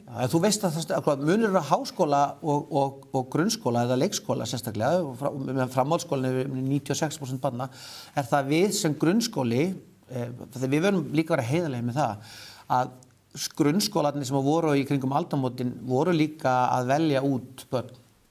Við vorum á þeim stað að telja grunnskólinn væri ekki staðið fyrir ákveðna nemendur. Það var bara þannig, nemendur með mikla hegðunarörðugleika, nemendur með brotið bakland, nemendur sem að byggja við ákveðna fatlanir. Þetta var bara sjálfkrafa einhvern veginn þannig að á þeim tíma sem ég er að byrja þá að vera að reka börn úr skóla 14 ára. Þú verður allavega að tryggja það að ég veit ekki, það er ekki rétt að tala frávik, en til þess börn með hegðunarvanda og annað, að þau drægi ekki úr möguleikum eða rétti annarra barna til þess að njóta þeirrar menntunar sem að við gerum kröfu til. Þannig að það sé ekki 47% drengja 15 ára sem kunni ekki að lesa. Og þess vegna stegið, og það sem að mér hefur fundist vera, einmitt það sem ég vil að við einhvern veginn tökum inn í umræðan er það, að við eigum að byrja miklu fyrr átt og gráði hvaða börn eru sem að þurfa aðstoð. Ég vil meina það og því ég hef nú sem betur verið bara í frekar farsælu sambandi þegar ég verið að vinna í grunnskólanum, bæði við leik og framhaldsskólanum mína, reyndar vegna þess að ég hef með ákveðna tengingu í lítið samfélag út á landi, þar sem samtalið er einfaldara og svo hefur verið í Breiðholti þar sem hefur haft áratuga reynslu af miklum samtölum. Að við eigum að geta séð mjög snemma á skólagöngu barns hvar skóinn kreppir. Og það sem að við þurfum að gera, að við þurfum einhvern veginn að horfa til þess að við erum hérna með einstaklinga sem að við viljum að verði hluti af samfélaginu. Því það er þjóðhagslega óhagkvæmt að við séum komin á þann stað að við getum ekki komið 16 ára unglingum eftir grunnskólagöngu út í virkni í samfélaginu. Það er mjög mikilvægt. Algjörlega. Það má ekki koma niður á öllum. Nei, og þessi dans, Stefán, sem við erum alltaf að tala þetta er þessi dans sem að ég er virkilega að vona, ef þú kallar það orðastað, ég ætlum ekki alveg að vera þar, en ég er alveg sammála því að þetta er víðtækt skjal og það þarf að vera afmerkaðra og ég vona okkur taki eins og byrja auðna til þess að þessi skref sem á að taka á leiðinni verði eitthvað. Svakalegt orðasala í kafla 6.3, svo ég aðeins grípi niður í þetta, segir Félags- og tilfinningafærni mikilvæg undirstaða farsælsnáms og þroska og veigamikill þáttur geðræktarstarfs í skólum. Hún snýr meðal annars að því að geta skilið og tekist á við eigin tilfinningar, átt farsæl samskipt og tengsl við aðra, sett sér markmið og tekið ábyrgar ákvarðanir. Rannsóknir sýna markviss efling félagstengsla og tilfinningafærni meðal barna og ungmenna hefur jákvæð áhrif á flest sem viðkemur skólastarfi, svo sem hegðun, námsárangur, skólasók, samskipt og skólabrag. Þessa færni þarf að kenna og æfa kerfisbundi rétt eins og lestur og ritun og því mikilvægt að hún fái fastan sess í skipulagi kennslu skólastarfs og öllum skólastigum. Þetta þýðir, barni sem Þetta þýðir ekki, það skilur þetta enginn og það getur enginn framfylgt. Ég er náttúrulega ekki ritstjóri texta. Þeir segja sko æfa kerfisbundið rétt eins og lestur og ritun. Af hverju hólfa menn þetta ekki inn og segja náum tökum á lestrinum og ritunni og starffræðinni og náttúrufræðinni og enskunni eða dönskunni eða hvað það heitir áður en við förum að tala með þessum hætti. Sko, þetta þýðir bara, ég ætla ekki að taka auðvitað orðasalati mikið, þetta snýst auðvitað bara það að barni á námsframvindu þar líða vel. Og ég algjörlega talsmaður þess að við erum á þeim stað sem samfélag að ólíkur bakgrunnur, ólíkir eiginleikar eitthvað sem skólinn þarf að horfa til. Þannig í mínum skólum þá vorum við að vinna því að vera með svona lítil átöka sem vorum með bekkjarsfundi sem vorum að takast á við félagsverkefni. En hvort skiptir meira máli að börnum líði vel eða að þau komi vel menntuð? Sko Stefán, frá því ég byrjaði 94. Ég leið oft ofboðslega illa í skóla, meðan annars vegna þess að ég var stressaður út af einhverjum prófum og slíku. En að lokum kom það þó með einhverja menntun út úr kerfi. Ég kunni að lesa þegar ég kláraði 10. Sko ég held að auðvitað erum við viðkvæm fyrir þessu sem skólastofnanir og lestur. Þegar ég var að útskrifast 94, þá var mér kennt að kenna lestur, skrift og reikning. Alveg klárt. Og við erum alltaf þar. Illugi Gunnarsson, þegar hann var menntamálaráðherra, þá gaf hann út hvítbók læsi sem að við svona, okkur fannst kennarar hefði þurft að vera meira með henni. Frá þeim tíma, þá ætla ég að leyfa mér að segja það að öll sveitafélög hafa verið að setja sér stefnu læsi og menn vilja gera það og það einmitt á þeim tíma sem að menn fara að segja, heyrðu, getum við ekki fengið leikskólan inn í þetta verkefni og koma til að jafna aðstöðu barna. Og það þetta bara eitt af þeim verkefni sem ég sakna í umræðinni. Að við erum sem samfélagi í dag eru 20% barnan okkar ekki með íslenskum sem heimamál og mjög stór hluti þessara barna til dæmis bara í snertingu við íslenskt málumhverfi í skólanum. Það allt öðruvísi heldur að við vorum að vaksa upp í skólanum og hefur verið eitt af þeim verkefnum sem við höfum verið í vandræði með. Stórt viðfangsefni. Annað sem ég hef miklar áhyggjur á bara að upplifa ennþá núna að stöðuleiki í starfsmannahaldi erfiður og þegar við erum á þeim stað þá erfitt fyrir skóla að marka sér stefnu því að ef þú ferð að því þarna á þessum þegar hvítbókin kemur frá Illuga þá ég komin hingað þá á þeim tímapunkti og frá þeim tímapunkti 2015-16 það hafi verið rosalega markviss vinna verið unnin varðandi læsiskennslu í Reykjavík. Svo sjáum við það gerast að skólar að fara upp og niður í þeim mælingum sem eru þar og þar ætla ég að leyfa mér að segja við getum verið með beina tengingu í stöðuleiki starfsmannahaldi og við erum auðvitað á þeim stað í dag að okkur vantar 70% af kennurunum inn í leikskólastigið þannig að það er augljóst mál ef við ætlum að gera kröfu til leikskólana til að fá að klára þá verðum við með kennara við störf. Í dag, Stefán, erum við komin upp í Reykjavík líka. Ég er út á landi var það stundum þannig, okkur vantaði fagmenntaða kennara, að ég hef verið þar. Í dag eru óstaðfestar tölur sem ég er að heyra en í fyrra voru það 18% að við séum á þeim stað að 20% kennari í Reykjavík séu ófaglærðir. Það þýðir auðvitað bara það að börnin okkar sem eru að koma því miður það dálítið tilhneigingin að leiðbeinendur lendi á yngstu stígunum að börnin okkar að koma inn í þetta umhverfi jafnvel með þennan bakgrunn að vera ekki með sterka íslensku á heimilinu og við erum ekki ná því út úr því sem við viljum gera. Það óháð stefnumótun, það bara fólki á gólfinu. Ég horfi hér yfir þetta menntakerfi okkar og frá kannski árinu 2011, ég veit ekki á hvaða punkti og manni finnst að menn hafi tekið rangar ákvarðanir og ekki fyllt hlutum eftir þeirri staðfestu sem að þurfti til. Það svona alltaf ekki að spyrja þér hreint út. Voru það ekki stórkostleg mistök að færa kennaranámið á öllu skólastigum upp í 5 ár? Hefði ekki verið bara hefðu mönnum ekki verið lógalagi til þess að fjölga menntuðum kennurum og til þess að auka aðgengileika fólks að þessari mikilvægu starfsgrein að hafa þetta 3 ára BA eða BS-nám og svo gætu menn eftir efnum ástæðum eða vali bætt ofan það masterspróf. Alls ekki, ég algjörlega ósammála því að hafandi tekið það móti fólki. Hins vegar, sko... Af hverju ertu ósammála? Vegna þess að við viljum gera kröfu á þá einstaklinga sem eru að mínu viti að standa vörð mikilvægasta kerfið okkar. Ég þar. Þetta veit ég að heilbrigðiskerfið skiptir máli, vegakerfið, allt það. En mín hugmynd bara svo að menntakerfið sé okkar mikilvægasta kerfi. Þannig ég ætla að fá að tala kennaranámi í 2 hlutum. Annars vegar þessu 5 ára námi sem þýddi það að þangað inn átt að koma ólíkir þættir. Það átt að verða meiri... eins og í menntastefnu, bara endalaus orðaval bara Stefán, bara... Er ekki þetta að mennta fólk til þess að verða öflugur leikskólakennari, öðru svona láta fólk sitja á skólabekki í 5 ár, hefðu ekki 3 ár bara dugið því samband? Ef þú spyr mig, þá ég nú alltaf litið þannig á það sé jafnvel ennþá mikilvægara að þeir sem að kenna 2 ára barni hafi sterkan akademískan bakgrunn heldur en þeir sem að kenna 18 ára barni sem hefur myndað sér sjálfsmynd. Að þú þurfir sterkari akademískan bakgrunn til þess að kenna 2 ára barni? Barn sem að komin á máltökualdur, barn sem að byrja að rækta félagstengsl, í leikskólanum býrðu til grunninn sem skiptir máli. Hvernig bara drögu við 2 lífsandan? Já.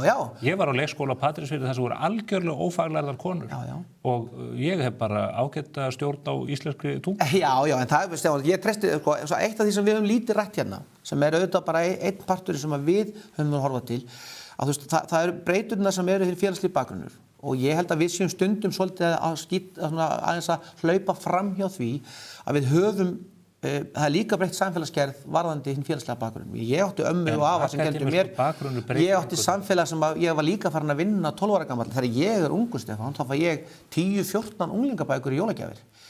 Eða því ég nú með reynslu af því að vera með sennilega öflugasta bókasafnsvirðingu fræðing landsins upp í Breiðholti. Fræg 100 öfl. Það ekki ein bók, Stefán, í ár búið að gefa út eina bók á íslensku fyrir unglingastig.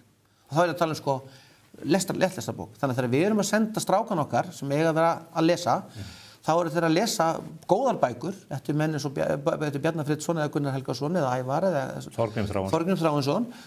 Og hér jafnvel farin að fara að lesa þar aftur, skilur. Það er ákveðin partur, Stefán, sem ég held að við þurfum sem samfélag að horfa einhvern veginn inn í að eitt verkefni okkar í skólanum það að við erum svolítið núna að sitja upp þetta að alls konar svona hliðarverkefni, annars af því þú ert alveg upp á landi eins og ég held að við skiptum okkur máli að 13 ára gömul vorum við komin inn í ákveðna unglingavinnu eða ákveðið hlutverk í samfélaginu.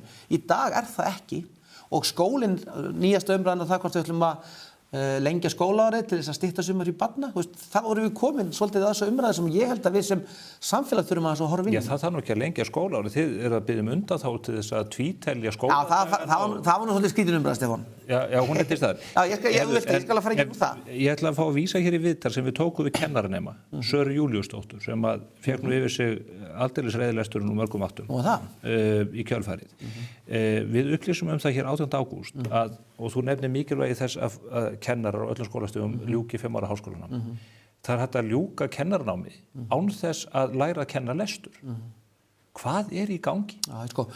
Mér fannst þetta bara, ég fekk nú sendið mitt vídeóið áður en að þið komum við fréttina og mér fannst bara Sara og mikil tími fyrir að kuppa og Já, ég ætla ekki að fara kannski alveg inn í það, en það sem að ég er að biðja að gera það vegna þess að þegar ég les, ég er ekki inn í kennaraháskólanum eða menntavísindasviðinu. Ekki heldur. Það sem ég ætla aftur að segja, sem ég er algjörlega, því við vorum að tala um kennaranámið, það myndi aldrei vera að hugsa ef þú þarft að útskrifa fleira flugmenn, þá styttum við flugnámið eða fleiri hjúkrunarfræðingar, þá styttum við námið, en þetta er orðið eitthvað svona lenska í okkur sem bara ekki rétt. Hins vegar hef ég verið, og áður en ég var formaður Kennarasambandsins, hef ég reglulega farið gegnum það að við þurfum að setjast yfir hvað sem kennaranámið að gera og þar hef ég fannst mér frábært sem Sara nefndi sem að ég hef bara oft tekið upp á vettvangi hvort sem ég var kennari, þegar ég var byrjað að vera stjórnandi þegar það verður þessi breyting, það er þetta bara mikilvægi þess að kennarar fái mér að vettvangsnám og mér varst hún tala frábærlega í það vegna þess að ég get alveg sagt það, Stefán, það er ekkert mál, það er alveg mál að setjast niður og lesa hvernig þú kennir og lestur á að sjálfsögðu vera skildu að fá í öllum kennarunum. Mér er alveg þar. Hvað í þetta bara, maður skoðar hvert aðra hættur öðru og það er bara eins og að menn hafi verið störblindir að störfum við þetta. Já, ég held ekki, bara aftur, að mörguleiti, þess að sé, mér fannst, ég get ekki alveg kommentarað á föndrið eða hvernig það allt var. Ég hef alveg líka verið í háskólanum eins og þú, þar sem að koma áfangar sem ég fannst ekki endilega skilja mér neinu, en heildarhugsunin að vera með akademíska menntun skiptir mjög miklu máli. Ég hef alveg... 30 ára háskólamenntun akademísk? Nei, hún ekki, í dag bara innvols BS-menntunar á þeim stað að þar leggjum við ekki svo mjög kröfur og við gerum þegar við komum upp í meistaranám, og það þetta bara skýlaus krafa okkar að mikilvægasta kerfið búi við bestmenntaða fólki. Það bara algjörlega. Af hverju gerir þá ekki kröfum doktorspróf? Vegna þess að þá ertu komin, þú þarft ekki að vera, það doktor til þess að vera hjúkrunarfræðingur. Við viljum ekki gera ríkari kröfur til sérfræðinga í skólakerfinu heldur en í heilbrigðiskerfinu. Við viljum að gera sömu kröfur til sérfræðinga í menntakerfinu eins og í Ég held að ég geti gert mikla kröfur til kennara þó þeir séu ekki endilega með 5 ára háskóla. Ég ekki viss mér finnst akkurat eitt af því sem að þetta, þú kallar það orðasalat, leyfum okkur að kalla það, en hluti hérna kafli varðandi í kennaramenntun. Það eitt af þeim verkefnum sem að við þurfum að horfa áfram, og ég hef verið gagnrýnandi hluta í kerfinu síðustu 15 ár. Bæði á vettvangi sem skólastjóri og í þeim trúnaðarstörfum sem ég var, og ég tel okkur þurfa að bæta ýmislegt. Og í kennaranáminu þá viljum við fá miklu meira samtal það einmitt hvað það sem að við viljum að börnin okkar, nemendur í kennaranámi, séu undirbúin undir. En það sem að ég fer ekki ofan af, og ég held að það hafi verið mikið afturábakskref á sínum tíma þegar menn einmitt dró úr vægi vettvangsnáms, og ég held að það hafi bara, ef við bara tölum íslensku, það var bara að kostaði pínu að senda kennara oftar út á vettvanginn, vegna þess að þegar ég sit við því og segja, Stefán, nú ætlar þú að taka móti hérna barni með ákveðna greiningu eða ákveðið verkefni. Við getum talað saman það, en svo þegar þú kemur í aðstæðunar þá ertu að upplifa hluti sem á allt öðrum stað. Og þar held ég að mér finnst það vera stóra verkefnið okkar. Því það hef ég upplifað sem skólastjóri gegnum síðustu 15 árin að fá upp til mín kennaranema sem orðnir svo kennarar. Að þar það verkefnið sem að snýst það klárlega læsið. Svo það bara nemendur sem við sem samfélag viljum að fara í gegnum skólakerfið okkar og koma út þjóðhagslega hagkvæmir, svo við bara slettum því. Og svo bara samskipti sem í dag við foreldra, við umhverfið. Það eru hlutir sem maður vill að kennaranemi sé búin að hugsa með þessu, heyrðu, ég get gert þetta. Það er ekki bara að kenna kennaranemum hvernig þeir ná aga á nemendum, að hafa stjórn á fólki, að það sé hægt að kenna börnum að lesa og reikna og náttúrufræði og annað þeim dúr. Men ég bara spyr vegna þess að ég svo miklu sjokk eftir að hafa lesið öll þessu gögn. Ekki komin tími til þess að menn bara fókusera á það sem skiptir máli? Sko, Stefán, ég held að, og það kannski það sem hvað segja, þegar við vorum á þessum tímapunkti núna, og svo ég haldi áfram að segja það, mér fannst, ég náttúrulega bara nýr þarna, ég er 4 ára mitt í kennarasambandinu, en mér fannst ég ganga inn í umhverfið þar sem að það var komið samtal á, sem var, og þá ég ekki bara að tala menntamálaráðherra, menn á svolítið verið að einblína á Guðmund Inga eða menntamálaráðuneytið. Mér fannst við vera á þeim stað að eiga talsambandið, háskólaráðuneytið, Áslaugu Örnu, við vorum auðvitað alltaf fjármálaráðuneytið með, við vorum inn í hlutum. Það sem mér fannst við vera komin á eitthvað svona stað, við ætlum að fara að gera eitthvað hérna. Og meira sem þegar PISA niðurstöðurnar komu síðast, sem kom ekki nægilega vel út, þá settist mér niður og það voru þarna í framhaldi aðgerðir og svona hluti sem voru að tekna einhvern veginn upp. Og ég bara vona það að við höldum áfram vegna þess að við erum öll sammála það, við viljum fá meira út úr kerfinu okkar. Og þess vegna get ég alveg tekið undir það, ég akkurat, þannig ég ætla ekki að reyna að verja eitthvað við þig hérna. Ég hef alltaf sagt, það svo ofsalega margt hægt að skrifa, en svo þarf að fara að gera eitthvað. Og ég ætla að leyfa mér að lýsa pínu áhyggjum af því að við höfum til dæmis, eitt af því sem við töldum vera algjörlega öruggt var það að eitt af því sem við erum í miklum vanda með eru námsgögn. Við höfum bara því miður ekki sett peninga í námsgögn. Þannig að þegar ég og þú vorum í skólanum, þá voru einhverja bækur, það er ennþá verið að nota það 30 árum seinna jafnvel, sko. Og þetta er peningur sem að einhvern veginn allir hafa staðið klára á. En þegar það kemur að því að bara samþykkja út frá Alþingi, þá sitja menn fastir í einhverjum öðrum málaflokkum og menntamálin lenda svolítið til hliðar. Og það er þetta mín áskorun í dag. Það er dýrasta grunnskólakerfi í heim. Já, við erum svolítið, við getum alveg setið ekki einhverju umræðu það að hluta til hvar það liggur. Ég er þetta vanti enga peningin í kerfið. Ég er nú ekki alveg sammála því, það er að deila með öðrum hætti einhvern nátt, menn stór hluti í þessu er bara það, hvað viljum við halda í Ég er nýkominn frá fundum í Norðurlöndunum, þar sem að myndi hvergi nokkuð staðar einhverju dett í hug að vera með skóla fyrir 5 börn. Við erum að gera það. Það er auðvitað til dæmis efnahagslega óhagkvæmt kerfi að vera með litlu skólan okkur út á landi sem við viljum vera halda í, held ég. Dreifbýlt land, þú veist, það er einn partur. Við höfum verið að gera vel við fólkið okkar þegar kemur á húsnæði, þannig að sú talar einhverju stað. En ég bara, þú veist, ég get alveg tekið undir það hérna. Ég held að menn hefði í gegnum tíðina, þá hafa hlutirnir ekki verið með þeim hætti sem ég hefði viljað sjá þá. Og þegar ég er hérna núna í þessu hlutverki sem formaður Kennarasambands Íslands, þá geri ég svolítið þá kröfu á það að við getum sest niður, einmitt tekið svona umræðu, ekki verið of hörundsár fyrir því sem við okkur sárnar. Auðvitað sárnar okkur ýmislegt umræðu. Mér fannst erfitt að sjá menn dálítið taka út Fellaskóla sem ég held að sé einn af 5 bestu skólum í Evrópu. Þannig bara þannig, mín skoðun á þeim skóla. En við erum tilbúin að taka á því og svo verðum við að stóla á það. Það er mín áskorun til ef einhverjir stjórnmálamenn eru hérna að halda. Eru allir að hlusta á þennan? Eða ekki, þeir eiga bara að þora því að setjast niður og tala vegna þess að málið er það með öll svona kerfi, Stefán. Að kerfin, ef þú kemur inn að ofan bara og hendir svona orðasalati í einhvern, ég ætla ekki að tala illa um þetta blað, þá er það bara þannig að þú ert kennari í 3. bekk í Bolungarvík. Þetta er bara hneyksli. Nei, það er ekki sammála því. Þetta er algjört hneyksli. Þetta er fín umgjörð alls konar hluti. Það vantar aðgerðaráætlanir, það vantar matsramma, það vantar þetta sem við... Þetta er umgjörð alls konar hluti. Þurfum við ekki bara að fá Björn Bjarnason aftur í menntamála? Já, ég ætla bara alveg að leyfa mér að segja það. Mér finnst Björn Bjarnason gera bara margt vel á sínum tíma. Aldamótin gáðu mér ákveðna von sem ég held að menn hafi keyrt inn í. Það er aldarfjórðungur síðan. Já, búin að byrja upp. Og það er allt í klessu. Nei, það er ekki allt í klessu. Því það er eitt, Stefán, sem að, nú veit ég held að ég skil ekki einu svona stundatöflu barnanna. Nei, þá skora ég á þig, áður þú ferð að svara í 10. bekk, hóaðu nú hérna tíma hjá skólastjóranum og fáðu það í gegn, vegna þess að ég... Hvernig á ég að skilja tíman sem heitir hringekki? Þetta er þetta bara tóm þvæl? Nei, takt síman, hringekki er í geggjaði tíma, Stefán, trúðu mér. Mjög góður skólastjóri og góður skóli, ég er ekki að gegna það. Ég held að mér langar svolítið að segja það, vegna þess að, þú veist, þegar við erum að tala hérna, þá er að því ég nú bara var inn í Reykjavík og horfði á tölur ánægju gagnvart skólanum, þá er ég bara að tala um foreldrar.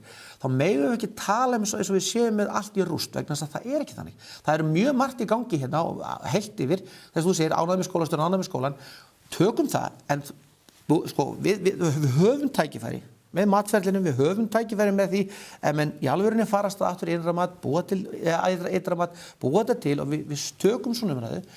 Öll skólastigin, leikskóli, grunnskóli, framhaldsskóli. Það þarf að taka þetta skjal, setja þið tætaran og stytta þetta 70%. Í fyrsta leið til þess að einhver nenn að lesa þetta annan en ég og þú, og öðru leið til þess að við myndum þá skilja þetta. Já, ég held reyndar, Stefán, að við munum sjá það. Já, ég ætla alveg að leyfa mér að segja það, því það er auðvitað menntamálaráðherra núverandi að standa í því að þetta skjal verður aldrei til nema menn vinna úr því aðgerðaráætlanir með tímasetningu, markmið og getum mæltu. Það er alveg skipt í mínum huga. Guðlátið gott að vita í því. Magnús Þór, þakka kærlega fyrir upplýsandi samtal. Það er afar mikilvægt að við getum rætt þessa hluti af hispursleysi. Algjörlega sammála. Og gangið vel í þínu störfum. Takk sömuleiðis. Ég ætla að fullyrða að þetta samtal hafi verið upp á 10 en ekki B. En hér eftir skamma stund þá er það Daníel Jakobsson frá Arctic Fish á Ísafirði. Gjörðu svo vel. Ristnan á leiðinni niður. Gott eða slæmt? Cardio. Einfaldari útgjöld.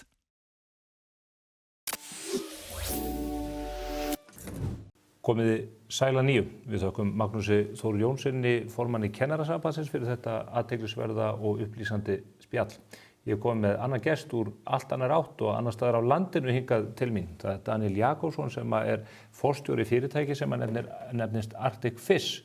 Við heyrum stundum þetta fyrirtæki í fréttum og nú síðast út af slysasleppingum sem að menn haldað hafi orðið í Dýrafirði. Og við ætlum að ræða hér við hann næstu mínúturnar starfsemi eldisfyrirtækja á Íslandi og hvaða áhrif þau eru að hafa, bæði á lífríki og ekki síður samfélagið. Heill og sæll. Sæll og blessaður. Takk fyrir að koma hér á svæðið. Ég veit að þú hefur haft í mörg að snúast að undanförnu, ekki bara í sambandi við laxaræktunina, heldur líka fjármögnun fyrirtækisins. Þið standið í stórræðum á mörgum vígstöðum. Já, við vorum í dag þessari viku að stækka efnahagsreikning fyrirtækisins. Fórum í hlutafjáraukningu þar sem að 2 stærstu eigendurnir komu inn með nýtt hlutafé upp á 5 milljarða og það svona bara gert til þess að styðja við áframhaldið vöxt fyrirtækisins en líka náttúrulega bara erfiðar aðstæður. Það hafa verið mjög lág verð á þessu ári og það þarf náttúrulega að eiga fyrir þeim fjárfestingum sem við ætlum að fara í. Þannig að núna erum við í stakk búnir til þess að halda áfram í mjög öflugri sókn bara næstu árin og höfum gefið það út að við ætlum að framleiða 25.000 tonna laxi árið 2029 og að þessu ári erum við að framleiða það byrja 14.000 tonn. Þannig að þetta svona nánast tvöföldun sem við erum að horfa fram á næstu 5 árin, eitthvað svo leiðis. Ræðans betur við þig eftir uppbygginguna framundan. Mér langar kannski til að fá því að þú getur í stuttu máli sagt sögu fiskeldisins fyrir vestan því að þetta í raun og veru, þó umsvifin sé orðin gríðarleg, mjög stutt saga. Já, sagan enda tiltölulega löng. Það var þegar ég var ungur drengur á Ísafirði, var alls konar tilraunir í Reykjanesi með landeldi þar og auðvitað hafbeit líka. Svo kemur tímabil þarna í kringum 2000 þar sem menn fari í þorskeldi. Þannig að þegar að svona laxeldisævintýri byrjar þarna upp úr 2000, skulum við segja 2005, þá til ýmis búnaður úr þorskeldinu og seiðeldisstöðvar og eitthvað svoleiðis. En svo þetta í raun og veru kannski svona í grunninn 4 fyrirtæki sem fara á stað. Það annars Matthías Garðarsson sem stofnar Arnarlax.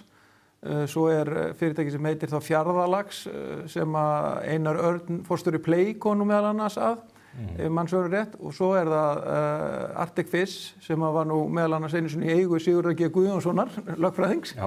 Og hann var með lítið eldi í Dýrafirði. En svo koma auðvitað stærri aðalar að þessu mörgum árum seinna þegar að Íslendingarnir voru svona búin að spreyta sig á þessu og hjá okkur þetta fyrst mjög efnaður Pólveri ásamt 2 Íslendingum sem kemur inn og tekur félagið og svo seinni stigum svona í kringu 2017 koma Norðmennir inn í þetta hjá okkur og aðeins fyrr þá Salmar inn í Arnarlax og Arnarlax og Fjarðalax saman og eru svona kannski meira þá á suðursvæðinu á Vestfjörðum á meðan við erum á norðursvæðinu og það þá líka Háafell í laxeldi sem dótturfyrirtæki HG og orðið með stórt og stöndugt fyrirtæki núna. Þannig að þetta svona 3 stór fyrirtæki á Vestfjörðum í dag. Háafellin á Ísafirði. Háafell í Ísafjarðardjúpi og þar með mjög mikla framleiðslu og þar starfa við hliðin okkur, við erum í Ísafjarðardjúpi líka. Ég segi þessa sögu vera stutta þó að þú hafnir því en ekki hægt að halda þig fram að þetta sé svona upp úr 2010-12 sem að þetta fer að taka á sig mynd eins og við þekkjum þetta í dag. Jú, og það raun og veru ekki fyrir enn 2017 sem við setjum fyrsta lax í sjó, við höfum áður verið í regnboga og Háafell, ætli sé ekki 3 ár síðan að Háafell setjum fyrst lax í sjó. Arnarlax og forvera þess byrjað þannig í kringu 2010. En á þessu ári erum við þá þessu vestfísku fyrirtæki sennilega með útflutningsverðmæti upp á 40 milljarða af laxi og það munur nú minna.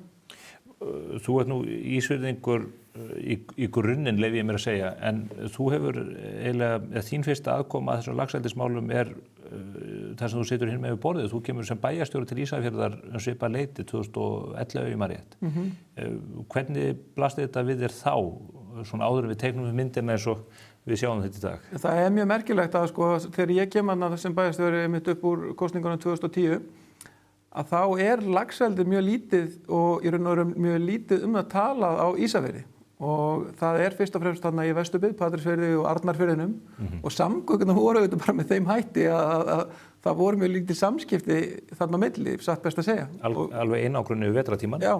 Og auðvitað tókum við eftir þessu hvað var að gerast þarna og vorum auðvitað vonast til þess að það gerðist eitthvað hjá okkur. Háafell fyrir náttúrulega í 8 ára leyfisferli, reynir að koma, ég man að þeir sóttum þegar ég var bæjarstjóri sem þó var á tímabilinu 2010 til 2014 og þeir setja í raun og veru fyrsta lax í sjó fyrir 3 árum síðan sko. Þannig að þetta hefði náttúrulega getað gengið miklu hraðar ef að stjórnvöld hefðu kannski svona veitt þessu leyfum hraðar í gegn og leyfisferlið náttúrulega alveg ótrúlega óskýrt en það alveg rétt að þetta hefur gerst fyrst og fremst á norðanverðum Vestfjörðum síðastliðin kannski 7 ár skulum við segja og þá kannski svona 10-15 ár á suðursvæði Vestfjarða. Og þetta hefur og það ekki ofsögum sagt, ég hef einfaldlega upplifað þetta sjálfur á ferðum mínum, ekki síst sunnanverða fjörðina. gjörbylt ásýnd þessara samfélaga. Bara efnahagsleg staða algjörlega ósambærileg með það sem var fyrir hálfum öðrum áratug síðan. Já, og það auðvitað ekki kannski bara fiskeldinu að þakka en líka, en það auðvitað mjög mikill uppgangur hjá Kerecis og greiðlega mörgir starfsmenn þar og náttúrulega ofboðslega mikil umsvif í tengd skemmtifræðskip og náttúrulega 10-12% af tekjum Ísafjarðarbæjar eru beinar hafnatekjur af skemmtifræðskipum. Þannig að frá því að ég kem 2010 þá náttúrulega bara engin peningur til fjárfestinga, það stöðugur taprekstur og þessar 3 stoðir hafa náttúrulega bara gjörbreytt rekstri sveitafélaga og almennings á Vestfjörðum og fasteignaverði. Þannig að núna bara mjög mikil velsæld á Vestfjörðum og gengur mjög vel. En ég hef nú sagt að stundu að ríkisstjórnin og ekki þá bara heldur þessi og síðasta náðu svona einhvers konar alslemmu á Vestfjörði í skattahækkunum að þau hækkuðu náttúrulega skatta á skemmtifræðskipin alveg gríðarlega mikið. Það hefur fælt skipin frá hreinlega? Já, og hefur ekki góð áhrif. Svo það veiðigjaldið og svo það bara alltaf háir skattar á fiskeldi líka og hvað leyfisferlið hefur tekið lítinn tíma. Þannig að okkur finnst svona stjórnvöld ekki alveg vera kannski stíga magnin með okkur eða stíga dansinn með okkur. Þú segir að ferlið sé mjög flókið. Á sama tíma þessi starfsemi mikið gagnrýnd. Það eru stórir hópar sem að telja að þessi umsvif hafi verulega neikvæð umhverfisáhrif. Það ekki einvörðungu vegna mögulegra slysasleppinga og áhrif á laxastofninn. Það líka talað að þetta hreinlega mengi firðina vegna úrgangs frá bæði fiskinum sjálfum en ekki síður vegna fóður sem að fellur til botns án þess að fiskurinn neyti þess. Aðrir tala líka það að segja sjónræn áhrif, þessar kvíar mengi firðina sjónrænt, ekkert síður heldur en vindmyllur geti gert upp á hálendinu. Hvað segja Vestfirðingar við þessu? Trompa efnahagslegu áhrifin þessar gagnrýnisrætur eða þessar áhyggjur? Ég held að það sé náttúrulega rosalega auðvelt að fá einhverja svona peningaglýju í augun. Þú veist þegar vel gengur og vel boðið og við þekkjum náttúrulega mörg dæmi það til dæmis á Vestfjörðum þegar átt að fara að reisa þar olíuhreinsunarstöð að þá voru margir sem fóru á þann vagn. Ég held hins vegar að við höfum komið okkur upp kerfi hérna á Íslandi sem einstakt á heimsvísu þar sem að eldinu og framleiðslunni í eldinu stýrt á forsendum umhverfisins. Við erum með þessi 2 möt sem að Hafrannsóknastofnun gerir, annars vegar burðarþolsmat og hins vegar áhættumat erfðablöndunar. Og burðarþoli þá í raun og veru bara hvað nær fjörðurinn að hreinsa sig mikið, hvað nær hann taka við mikið af fóðurleifum, hvað nær hann taka við mikið af skít og svo súrefni kannski fyrst og fremst til eldisins. Og hins vegar það þá áhættumat erfðablöndunar, það sem þá bara lagt á það mat að ef við fullnýtum burðarþolið, hvaða áhrif hefur það á árnar.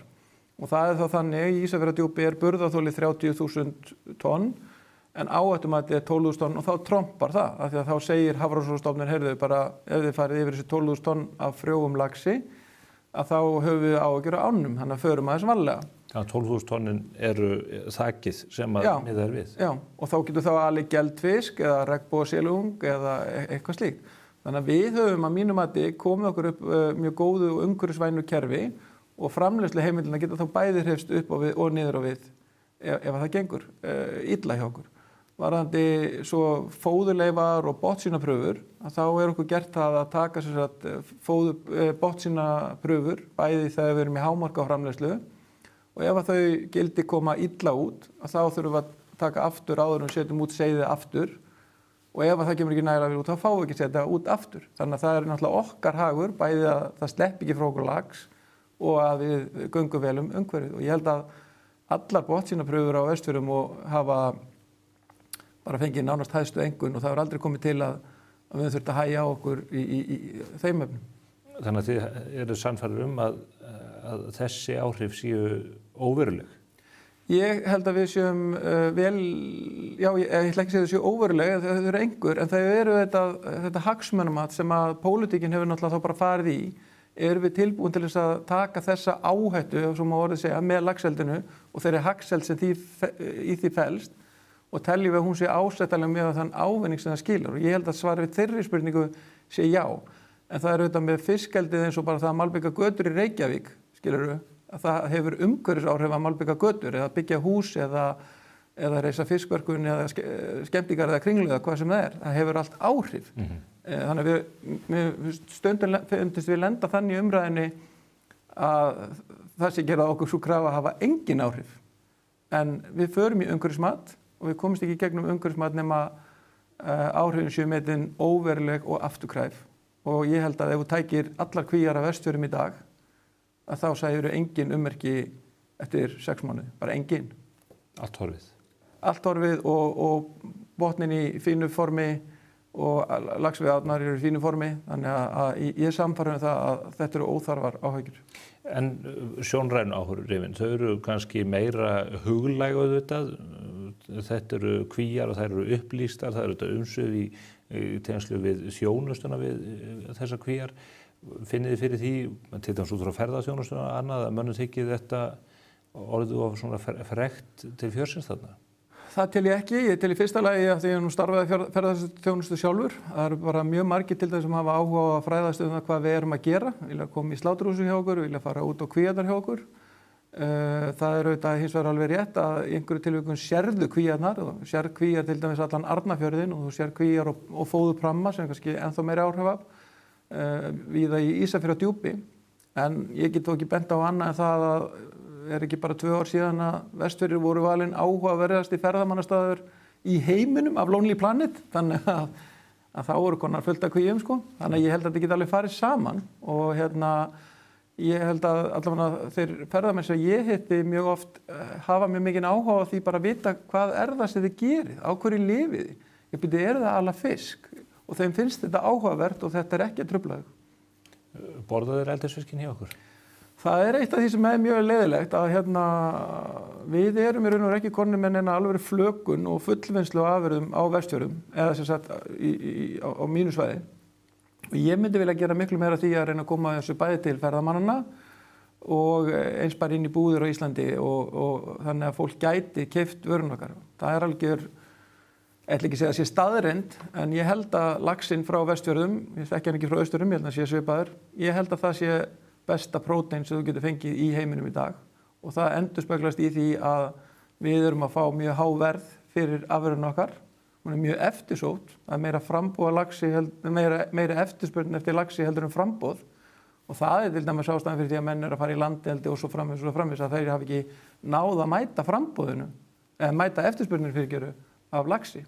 Þannig að ég myndi ekki vilja gera miklu meira því að bjóða fólki upp á lax meðal annars á veitingastöðum á Ísafirði og víða en hann fer í of miklu mæli fluttur út heill með haus. Er þér nokkuð skotaskutin úr því að flagga þetta bara sjálfur? Nei, þetta var kannski léleg afsökun sko. Auðvitað eru eðalfiskur og oddi og fleiri að selja og kaupa gríðarlega mikið laxi og selja hann. En við seljum laxi í heilum gámum, 20 tonn í senn og auðvitað eru að rísa upp fyrirtæki sem eru að bjóða þessu vöru og ég held að það komi líka bara eftir því sem að við förum að bjóða hana allar vikur ársins, það hefur ekki verið þannig fram að þessu. Ef ég fer inn á Ísafjörð á morgun, get ég ekki gengið að því sem vísu að ég get einhvers staðar keypt eldaðan eldislax? Jú, ég myndi halda að fengja það á Tjörjuhúsinu. Já. Það held ég. Verðum að hafa samband við þá félaga þar. Já. Það er mjög góður fiskur þar. Því að þeir handflagga allt sjálfur, sko. Já, þeir gera allt í höndunum þar. Já. Þá langar við til að færa tali kannski þessum alvarlegasta þætti, þeim þætti sem hefur vakið hvað mesta eftirtekt og bara nýlegt dæmi frá Haukadalsá. Það berast fregnir á því stórkostlega falleg laxveiða að menn telja sig verða að vara við eldislax og ekki í fyrsta sinn. Á sama tíma er tilkynnt að það hefur fundist gat á kví í ykkar eigu inn í Dýrafirði, er það ekki rétt með hjá mér? Er ekki hægt að gera þá bara sjálfsögðu kröfu að það sleppi engin lax úr þessum kvíum ef að það á að heimilega þessa starfsemi eða er það óskhyggja af hálfu þeirra sem ekki til þekkja?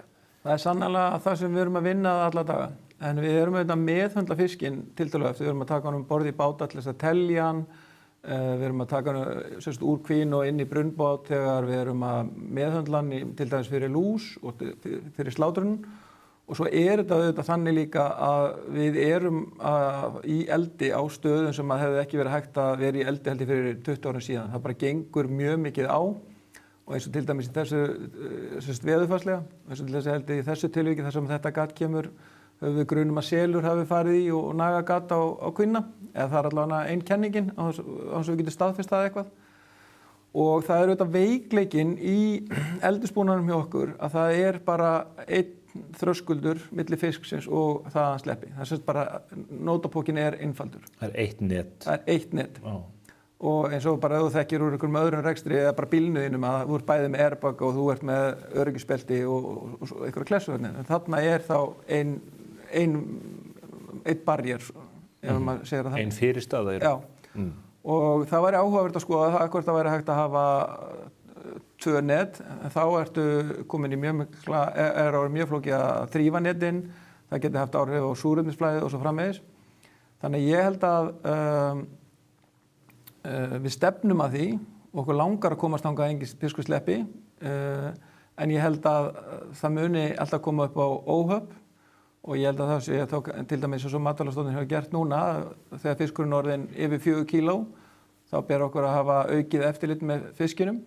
Við erum alltaf að fá betri og betri myndavélar, þannig að þá getum við skoða kvinnar betur á hverjum degi, neðansjá að eftirliti fer fram með köfurum eða drónum. Þannig að sko, mér langar að svara þessu bara þannig að okkur langar að það sleppi engin fiskur, en ég held að við verðum að horfast í augu það að það geti orðið slys. Og þau hafa orðið sannarlega, ekki bara hjá ykkur, heldur eins hjá Arnarlaxi og þá mjög stórfelld slys, það sem að gríðarleg fjöldi fiska hefur sloppið. Já, svo það auðvitað hitt að, já, og það alveg rétt, en svo það auðvitað hitt að við höfum kannski ekki alveg, og ég held að við höfum geta tryggt að það verði ekki stórfelldar sleppingar, ég held það, og ég held að með þessum reglum til dæmis varðandi fisk sem þá að stefna í kynþroska, og við erum alveg tilbúin til þess að skoða það líka hvort við eigum að vera að fara með fiskinn yfir 6-7 kíló á þessum árstíma. Þannig að það mjög mikil áhætta þá ef hann sleppur alveg klálega og ég held að þá syndir hann beint upp í árnar, hann bara í þeim ham í staðinn fyrir að synda kannski út í sjó og drepast.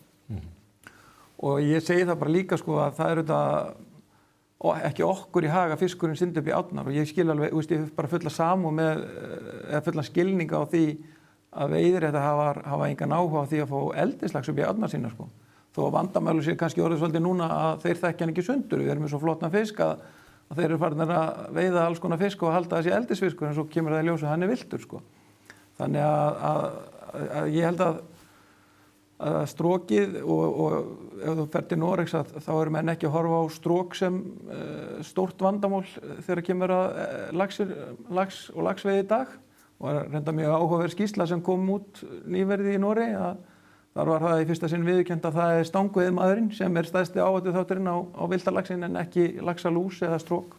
Þá vegna þess að hann drepur hann með þessari veiða og sleppa aðferð. Já, þess að bara veiðar yfir höfuð eru stærri áhrifaþáttur fyrir laxinn heldur en lús eða eldisfiskur.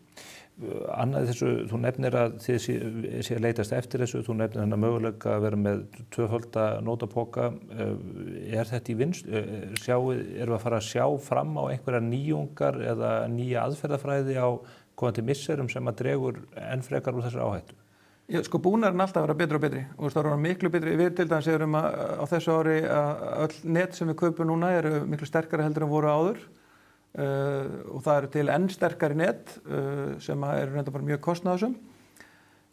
Þannig að búnaðurinn alltaf vera betri og betri, sannarlega. Við erum náttúrulega og líka bara komið miklu betri myndavélabúnað. Þannig að til dæmis við sjáum í búnaðinum okkar hvað fiskurinn vex mikið á dag. Hvað hann hefur vaxið mörg grömm frá því í gær. Við getum metið núna með gervigreind hvort hann sé að stefni í kynþroska eða ekki. Við sjáum hversu mörgir fiskar eru með sári á, hvort að sári sé að gróa eða ekki gróa. Þannig að það alveg ofboðslega mikil þróun í eldursbúnaði og hann þarf að uppfylla mjög stranga staðla.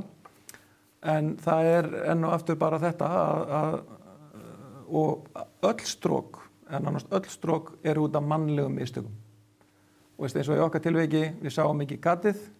Þegar þetta gerist síðast hjá okkur, þá var ekki farið eftir ferlum og fóðudreifari dregin upp að nótapókunum og tók gat á, þannig að ef þú fylgir ferlum þá held ég og nær allt starfsfólki gerir ekki mistök sem auðvitað bara misjæft eins og við erum öll, að þá held ég að við getum komist hjá stóru stróki, það er ég sannfærður um. Gatið sem umræðir þessu tilviki eru 30–40 cm, þetta er ekki stór göt. Nei. Og það er á 30 daga fresti, er það ekki sem einhver ber skylda til þess að fara yfir allan pokan, ef ég skil reglugerðina rétt. Dugar það til? Þarf ekki einfaldlega miklu stærra eftir þetta, þannig að ef það kemur gata þá sé þetta bregðast við því strax? Ég held að sko, við erum með myndavélar og þeir staðir það sem er mestar líkur á því að komi gata á, sjáum við í myndavélunum okkar og við getum skoða þá staði á hverjum degi. Svo þetta fara menn út á alla kvíar á hverjum degi og labba hring. En ég held að það sé óraunhæft að ætla að fara í, eða sko, það er bara líka eitt af því sem verið að þróa, eru drónar. Og kannski verða bara drónarnir það ódýrar og þeir verður bara eins og garðsláttuvélinni hjá okkur út í garði, þeir fara bara af stað á morgnana og taka alla nótaveggina. Það er alls konar tækni sem verið að þróa og gæti bara verið komin innan skamms. Hvað er þetta mikill fiskur sem að þið áætlið hafi sloppið í þessu tilviki? Við erum áætlað að sko, frávikin hjá okkur eru þannig að þetta gæti hafa verið allt frá því að það var 0, sem að það var sannarlega ekki, það er hægt að fara rauk fyrir því að það komi meira upp úr kvinni heldur en við áætluðum að væri inni, upp í það að þetta gæti hafi verið kannski 200 fiskar, eitthvað svoleiðis sko. En frávikin eru bara með þeim hætti að það er ekki hægt að staðhafa neitt í því, en ég held að ef þú ferði yfir bara svona söguna sko, það sást engin fiskur í Dýrafirði, sást engin fiskur í vestfirskum ám, og mesta líkur eru á því að fiskurinn hafi sloppið þegar við vorum að slátra, þá vorum við að þrengja að fiskinum af því að þetta var á þannig stað og það var engin var við að væri fiskur að stökkva fyrir utan þegar við vorum að slátra. Þannig ég held að bendi allt til þess að það sé bara mjög lítið strók. Er eitthvað staðfest þarna úr Haukadals á að þetta sé fiskur, er búið að fara í þessa erfðarannsókn á þessum fiski sem að náðist? Já, það er búið að gera það og sem sagt, það er mjög líklegt að hann hafi verið úr þessari kví, en það er ekki hægt að rekja beint á þessa kví, af því að það fór fiskur úr þessari framleiðslulótu í fleiri kvíar. En þetta leit sannarlega mjög illa út þarna 13.–14. ágúst, þá berast tíðindi af því að menn verði varið við mikinn og stóran fisk í Haukadalsá fyrrnefndri. Það kemur maður með dróna frá Fiskistofu og hann lýsir því yfir að það séu sennilega hundruður eldislaxa að ganga upp ána. Þetta eru hamfarakennda lýsingar, en þetta reyndist ekki vera svona. Nei, og þetta var raun og líka mjög sérstakt sko, að þetta fer mann og mann fannst skrítið að þetta væri bara veiðast í einni á, eða það væri 100 laxar í einni á en ekkert neins staðar annar staðar. En svo þegar maður fer auðvitað líka bara inn á fréttir á mókanum og les fréttum þetta, að þá sér maður að það er frétt frá 4. júlí þar sem verið að tala mikla gengd núðlaxa upp í þessa á. Þannig að það er ekki eins og menn hafi ekki átt að kveikja á einhverju viðvörunarbrjöf og segja þetta gæti nú verið núðlax sko. Núðlax er fyrir áhörundu, það er rússneskur og norskur lax sem var upphaflega innfluttur en er villtur í dag. Já, og ég held að þekkir nú ekki alveg nægilega vel söguna, en þetta er til dæmis uppistaðan að því sem björninn veiðir í Alaska og kemur raun og veru frá Rússlandi og gengur upp í árna bara annarkvært ár og er held ég bara ágætis matur þangað til hann verður kynþroska. Á 8 árum, 2025. Já. Og er bara risastórt vandamál í til dæmis Noregi að það bara ganga 1000 laxa upp í sumar árnar, þannig að það er alveg ástæða til þess að horfa á það þegar hann er farin að ganga hingað í þessu mæli. En aftur að þessum tíðindum þarna 13. og 14. ágúst, 100 laxa, það verður allt vitlaust, ég meina veiðiréttar hafa þarna þeir stípla ána. Ég er nú með held ég ljósmynd bara frá aðgerðum á vettvangi. Ég held fyrst að það væri verið að setja upp leiðigarða eins og í kringum Grindavík því að slíkur var aðgangurinn. Já, ég var eiginlega bara svo spenntur yfir þessu að ég ætlaði að hringi þann sem inni fyrir þá að sækja framkvæmdaleyfið. Ég hef aldrei vitað að það var rétt að fá framkvæmdaleyfið svona snöggt og enda kom það svo sem ég ljósa, það var ekkert framkvæmdaleyfið fyrir þessu. En ég held að sko auðvitað verða veiðiréttar hafa bara að svara fyrir það aðgerðir sem þeir fari í og ég get alveg kannski fallist á það að það sé ástæða til eftir sleppingunni hjá okkur 23 að vera svona svolítið kvektir.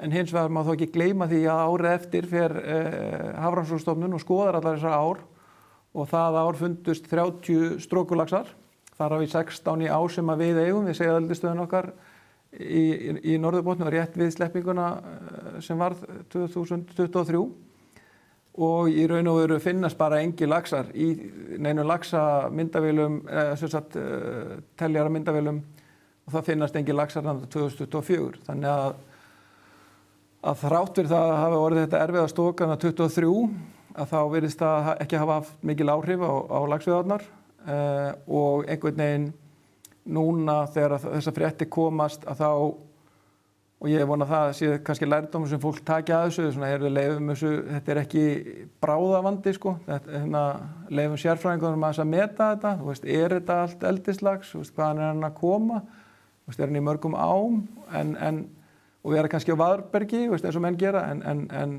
þessi viðbrögð þarna og sem voru svo kannski líka bara í beinni útsendingu á RÚV sko, þetta var auðvitað allt mjög sérstakt og fekk miklu meiri umfjöllun heldur en kannski mörg erfið mál í samfélaginu að fá og það auðvitað svolítið sérstakt og kannski erfitt að vinna undir því.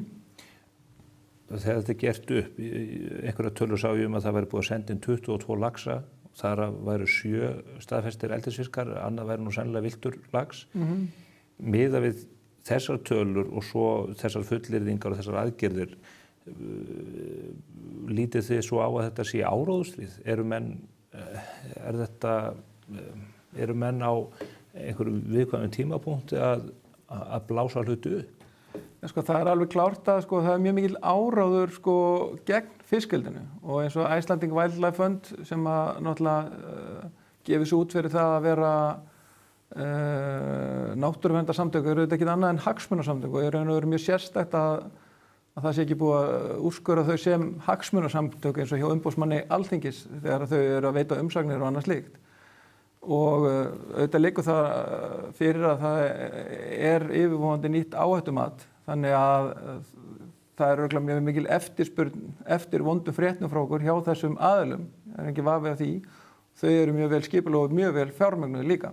Og auðvitað það þannig að þegar fyrirtæki, og ég hef sagt það meðal annars í samtölum mínu við Íslandsstofu, þegar fyrirtæki eins og Patagonia sem risastórt alþjóðlegt fyrirtæki farið að fara í árásir á atvinnugreina á Íslandi í erlendu fjölmiðlum að þá auðvitað smita það ekkert bara, það ekkert bara tengt við eldislax, það smitast yfir á landeldislaxin, það smitast yfir á allar sjávaröldur og allt Ísland.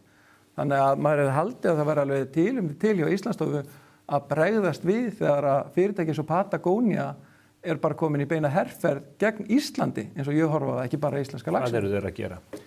Já, þeir hafa verið bara með auglýsingaskilti, þeir hafa flutt blaðamenn til landsins í miklu mæli, farið með á landið, þeir hafa búið til myndir, skrifa bækur, heimildamindir og eru bara aktíft á móti eldis áform okkar hér á Íslandi. Patagonia styrtaði minnst kosti bók sem að Mark Kurlansky skrifaði, svo frægi kanadíski blaðamaður rithöfundur sem heitir einfaldlega Salmon. Ég álpaðist til að lesa það bók, ég gat ekki betur skilið niðurstöður hans öðru sem það að laxinn væri bara dýrategund sem væri hopandi af náttúrulegum orsökum, ekki síst, það væri bara einhvern veginn að hans lífsringur á jörðinu væri einhvern veginn að renna sitt skeið. Sko, það auðvitað það sem kannski maður hefur skilning á líka hjá veiðiréttarhöfum að auðvitað það hundleiðilegt til dæmis eins og í Vatnsdalsá að selja útlenskum auðjöfrum veiði og það veiðast 180 fiskar þangað til í síðustu viku og varaðin auðvitað örglur stór skemmt og stór gölluð og að laxinu steðja náttúrulega ótrúlega margar bara umhverfis áhættur og það sem þeir sem hafa haldið því fram að kannski eldislaxinn sé bara ein áhætta í viðbót sem einni áhættu og mikið. Þannig að maður getur alveg kannski tekið undir það en ég held að ef að fólk kafar almennilega onni í þetta þá sér það auðvitað að það ekki neinn stórvægilegur munur á viðgengni laxins í Noregi samanborið við Ísland samt hefur ekki verið neitt eldi á Íslandi en stórfellt eldi í Noregi og þeir hafa tvöfalda eldi sitt á síðustlunum 10-15 árum en það engin munur á laxveiðinni Þannig að mér finnst þetta mjög erfitt að tengja hnignun laxastofnsins allavega við uppgang eldis. Þvert á móti, ég held að það séu bara súrnun sjávar, 2 ára fiskurinn á einhverjum ástæðum kemur ekki aftur tilbaka og kannski bara ofveiði líka í ánum, ég veit ekki. Ég held að, er það full rannsakað veiða að sleppa? Ég meina, þegar við meðhöndlum fisk á haustin í kvíunum okkar, hann stressast upp við það er ekki, hann er minni lífslíkur á hann hjá yfir veturinn. Þannig að ég held að við þurfum virkilega bara að passa upp á laxinn okkar í ánum, bara algjörlega og því að það er fátt skemmtilegra heldur en að kasta á fisk. Ég hugsa að margur maður myndi drepast við það þurfa að sitja fyrir á jafnmörgum myndum og meðalaxinn í þessu stóru ám þegar maður rennir yfir Instagram þessa dagana þegar veiðin er í hámæli. Annað sem að mér langar til að ræða við þig sem að er viðkvæmt mál. Þú nefnir að veiðimenn eða veiðiréttar hafa séu hættir að þekkja fiskinn í sundur því að hann sé í svo góðu standi hjá ykkur. Við höfum á síðustu árum fengið myndir teknar af laxi, teknum úr kvíum hér á Íslandi, rétt eins og í Noregi, sem er mjög illa farin af laxalús, er jafnvel illa farin af þrengslum eða viðkomu við þessa nótapoka sem að þið kallir svo. Er þetta ómannúðleg meðferð á dýrum í ljósi þessar myndir? Maður rekkur við þegar maður sér það. Já, sko, ég held að sé tvennt sem voru að spyrja hana. Það er annars vegar, sko, þegar fiskurinn er étinn á lús og við lendum náttúrulega í hamförum hérna 2023 og það voru margar ástæður fyrir því. Lús hafði bara alls ekki verið hérna í Íslandi, þannig að við vorum illa undirbúin fyrirtækin, alls ekki með nægilega góðan búnað. Men töldu að hitastigið, þið lágu að hitastigið verði ykkur fyrir lúsin? Já, hún dræpist bara á veturnar og svo er ekki, hún er bara segar en það að hún hefur bara þróast og er tiltölulega sterk bara inn í vorið. Þannig að við vorum bara alls ekki undirbúin fyrirtækin til þess að taka á móti svona mikilli lúságengni. Stofnanirnar voru það ekki heldur, þannig að þegar við vildum fara í meðhöndlun á lúsinni þá voru þær of lengi að svara. Og þannig að ég held að það hafi verið einstakur atburður og núna síðastliðin 2 ár höfum við haft miklu betri stjórn á lúsinni og sem dæmi er að við og Arnarlax erum með skip sem heitir Ronja Strand á leigu saman og það kostar 100 milljónir á mánuði og gerir ekki neitt annað heldur en að vera til staðar til þess að meðhöndla fyrir lús. Og við erum alltaf rosalega ánægðir þegar við þurfum ekki að nota það og sem betur fyrir er það svona en við erum þá allan að kosta þessu til. Hún tekur það fiskinn borð og hreinsar lúsin af honum? Já, og þannig að fiskurinn fer í breyting á hitastiginu meira en 8 gráður, hann er hvort upp eða niður og við förum þá upp, þannig að 12 gráður heitur sjór og förum kannski með hann í 25 gráður. Við böðum hann bara í 25 gráður heitu vatni á leiðin aftur út í sjó og smúlum hann svona bara aðeins og þá dettur lúsin af og fer út í sjó. Þetta er bara eins og heitapottsferð? Svona svolítið eins og það, já. Og þetta er við sem þetta gera þegar við erum með kynþroska kvenlýs, það er mælikvarðinn, þegar það er orðnar að meðaltali hálf á fisk. Þannig að það er ekki þegar þetta er orðið 20 lýs eða 100, sko. Hálf kynþroska kvenlús á fiskinum, þá meðhöndlum við fiskinn og þá tekur það byrja svona 6-8 vikur til þess að næsta ránd komi, sko. En svona erum við náttúrulega líka með háafelli með leyserinn og Arnarlax. Þeir eru með leysigeislabyssu sem skýtur lúsuna, já. Á maður að trúa þessu? Og þetta virkar og er bara magnað. Við erum líka með grásleppu sem að étur lúsuna. Við getum líka gefið lyfjafóður til smáfisks sem að ræðist á lúsuna. Og svo erum við með lúsapils af því að lúsin er bara í efstu 2 metrónum í sjónum en þá minnkar náttúrulega súrefni inn í kvína. Þannig að við erum með bara alveg heila verkfæra kistu af aðgerðum gegn lús. Er lúsin ekki vandamál lengur? Jú, hún er stöðugt viðfangsefni og hún kostar okkur alveg óboðslega mikið að vinna á henni. Hitt sem þú varst að spyrja er þá illa útlítandi fiskar. Skemmtur fiskur? Já, og það er að segja að við höfum sett okkur þessi markmið að við erum með fiskinn það byrjum 24 mánuði sjó og við höfum það markmið þá að það drepist hjá okkur innan við 0,5% eða lifi þá af 99,5% á mánuði og það þýðir þá 10-12% í 24 mánaða eldisferli. Og það sem auðvitað sérstætt við laxinn að við tökum hann alla leið, eins og við vorum að rækta manneskju, þá ræktar hann alveg upp í nýrækt sko. En aftur á móti hænsn og grís og allt miklu styttri eldisferill. Þannig að þetta er langur lífferill og það er svona, held ég að við getum alveg talið það eðlilegt að meðan í hrogn sem fara til sjávar koma 5%, eða smá seiði sem fara til sjávar koma 5% tilbaka, við erum þá að reyna að vera yfir 90% á 2 ára líftíma í sjónum. En það auðvitað gerist að við erum með 180.000 fiska það bil í hverri kví og það auðvitað gerist að þeir synda í kvínar eða fá sár eftir lús sem ágerast og yfirleitt þegar það er komið sár á fiskana að þá koma þeir út af kvinni og við förum daglega með háf og háfum upp dauða fiska. Þannig að þá engin fiskur að þurfa að þjást lengi í kvíanum hjá okkur. Hins vegar deyr alveg fiskur.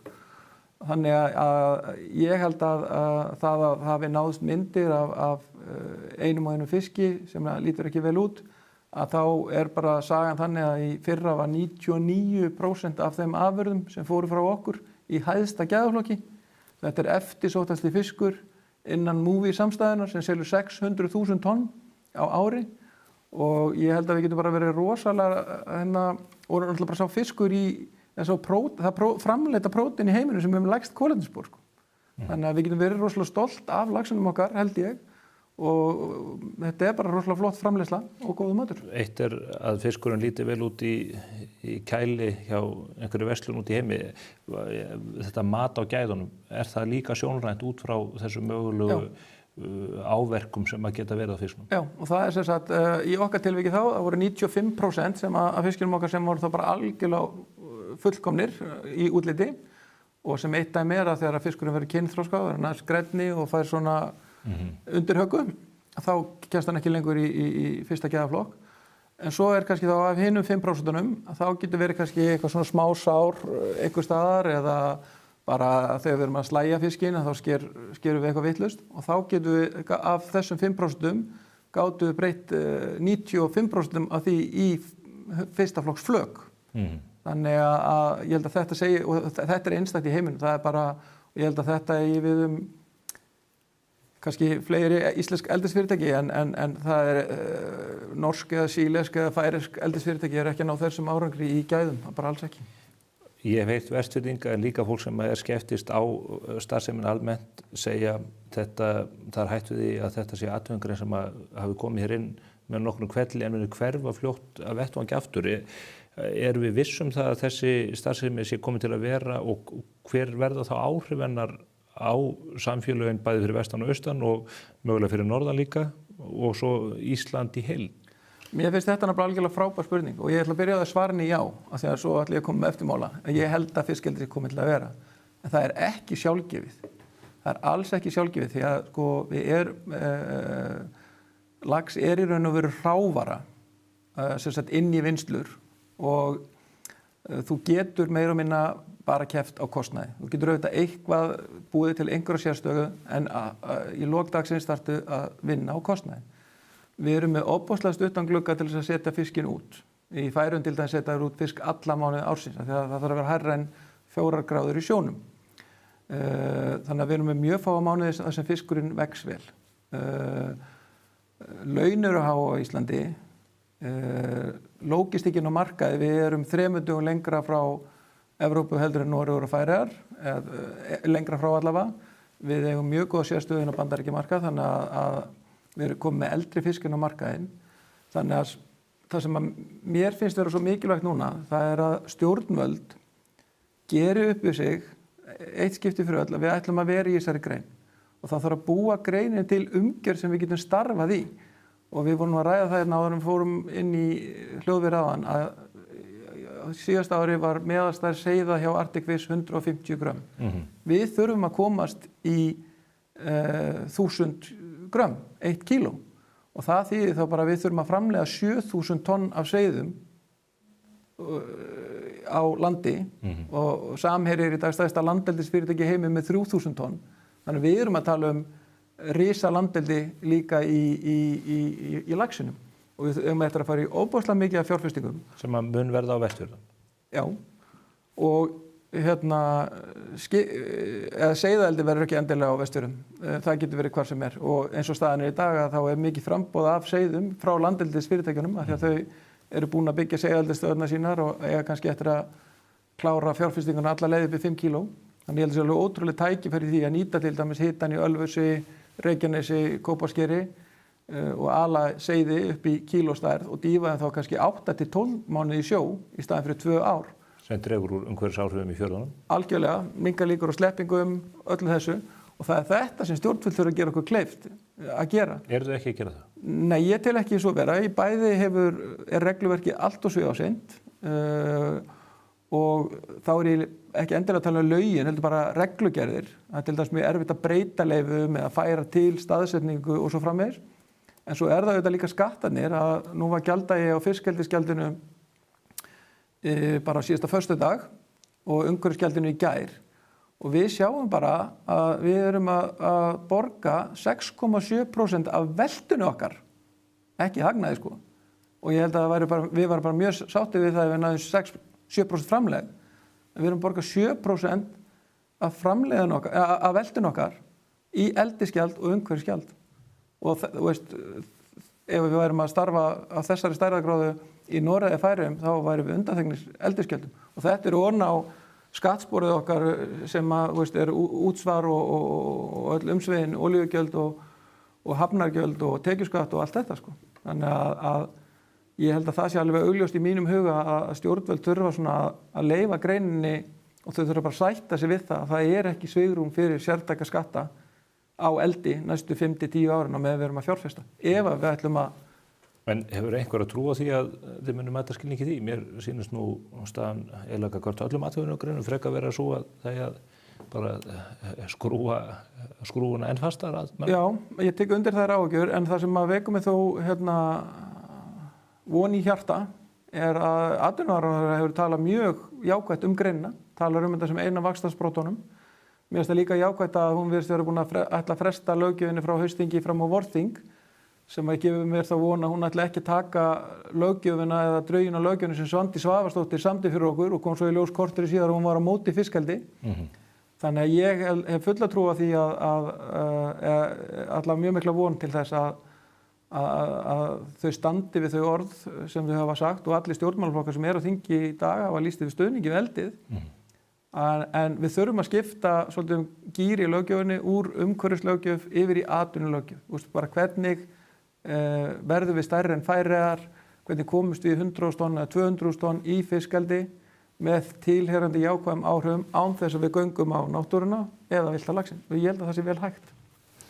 Við þurfum að tala miklu meira þessa atvinnugrein úr báðum áttunættar. Þakka kærlega fyrir að gefa tíma, Daniel, í þínum miklu önnum til að fara yfir þetta. Þetta var upplýsandi spjall. Og takk kærlega fyrir. Ég held að þú sért þérna reynda fyrsti blaðamaðurinn sem að býður mér einum í viðtal. Ég alltaf með andstæðingu í hliðan á mér sem á móti eldi. Þannig að það mjög jákvætt. Það svona misjafnt hvernig ég fer að. Ætlum við verðum ekki með andstæðinguinn hérna næst. Góða helgi. Sömuleiðis. Það voru ekki meira á vettvangi spursmála þennan ágæta föstudaginn. Það verður eitthvað frétt úr pólitíkinni gerir ráð fyrir hér í dag út af ríkisráðsfundi og öðru fleira. Ég minni ykkur líka á bókaklúbb spursmála. Hagfræðin hnotskurn eftir Henry Hazlitt. Hún til umfjöllunar hjá okkur núna að vera á sérstöku tilboðsverði í verslunum Pennans 2.499 krónur. Hagfræði þekking mín segir mér að allir eiga að kaupa þessa bók á því verði en ekki fullu verði og efni hennar á líka erindi við okkur öll þannig að við getum betur skilið gangverk samfélagsins og svona undirliggjandi þátta þar. Ég minni ykkur líka á Instagram síðuna hjá okkur hjá Spursmálum sem vinsæl og fer vaxandi, hvet ykkur til að líta þar inn og svo það Mogga appið sem allir eiga að setja í símann til þess að geta fylgst með fréttum sem að koma hér frá miðlum Árvakurs allan sólarhringinn allt árið kring. Góða helgi.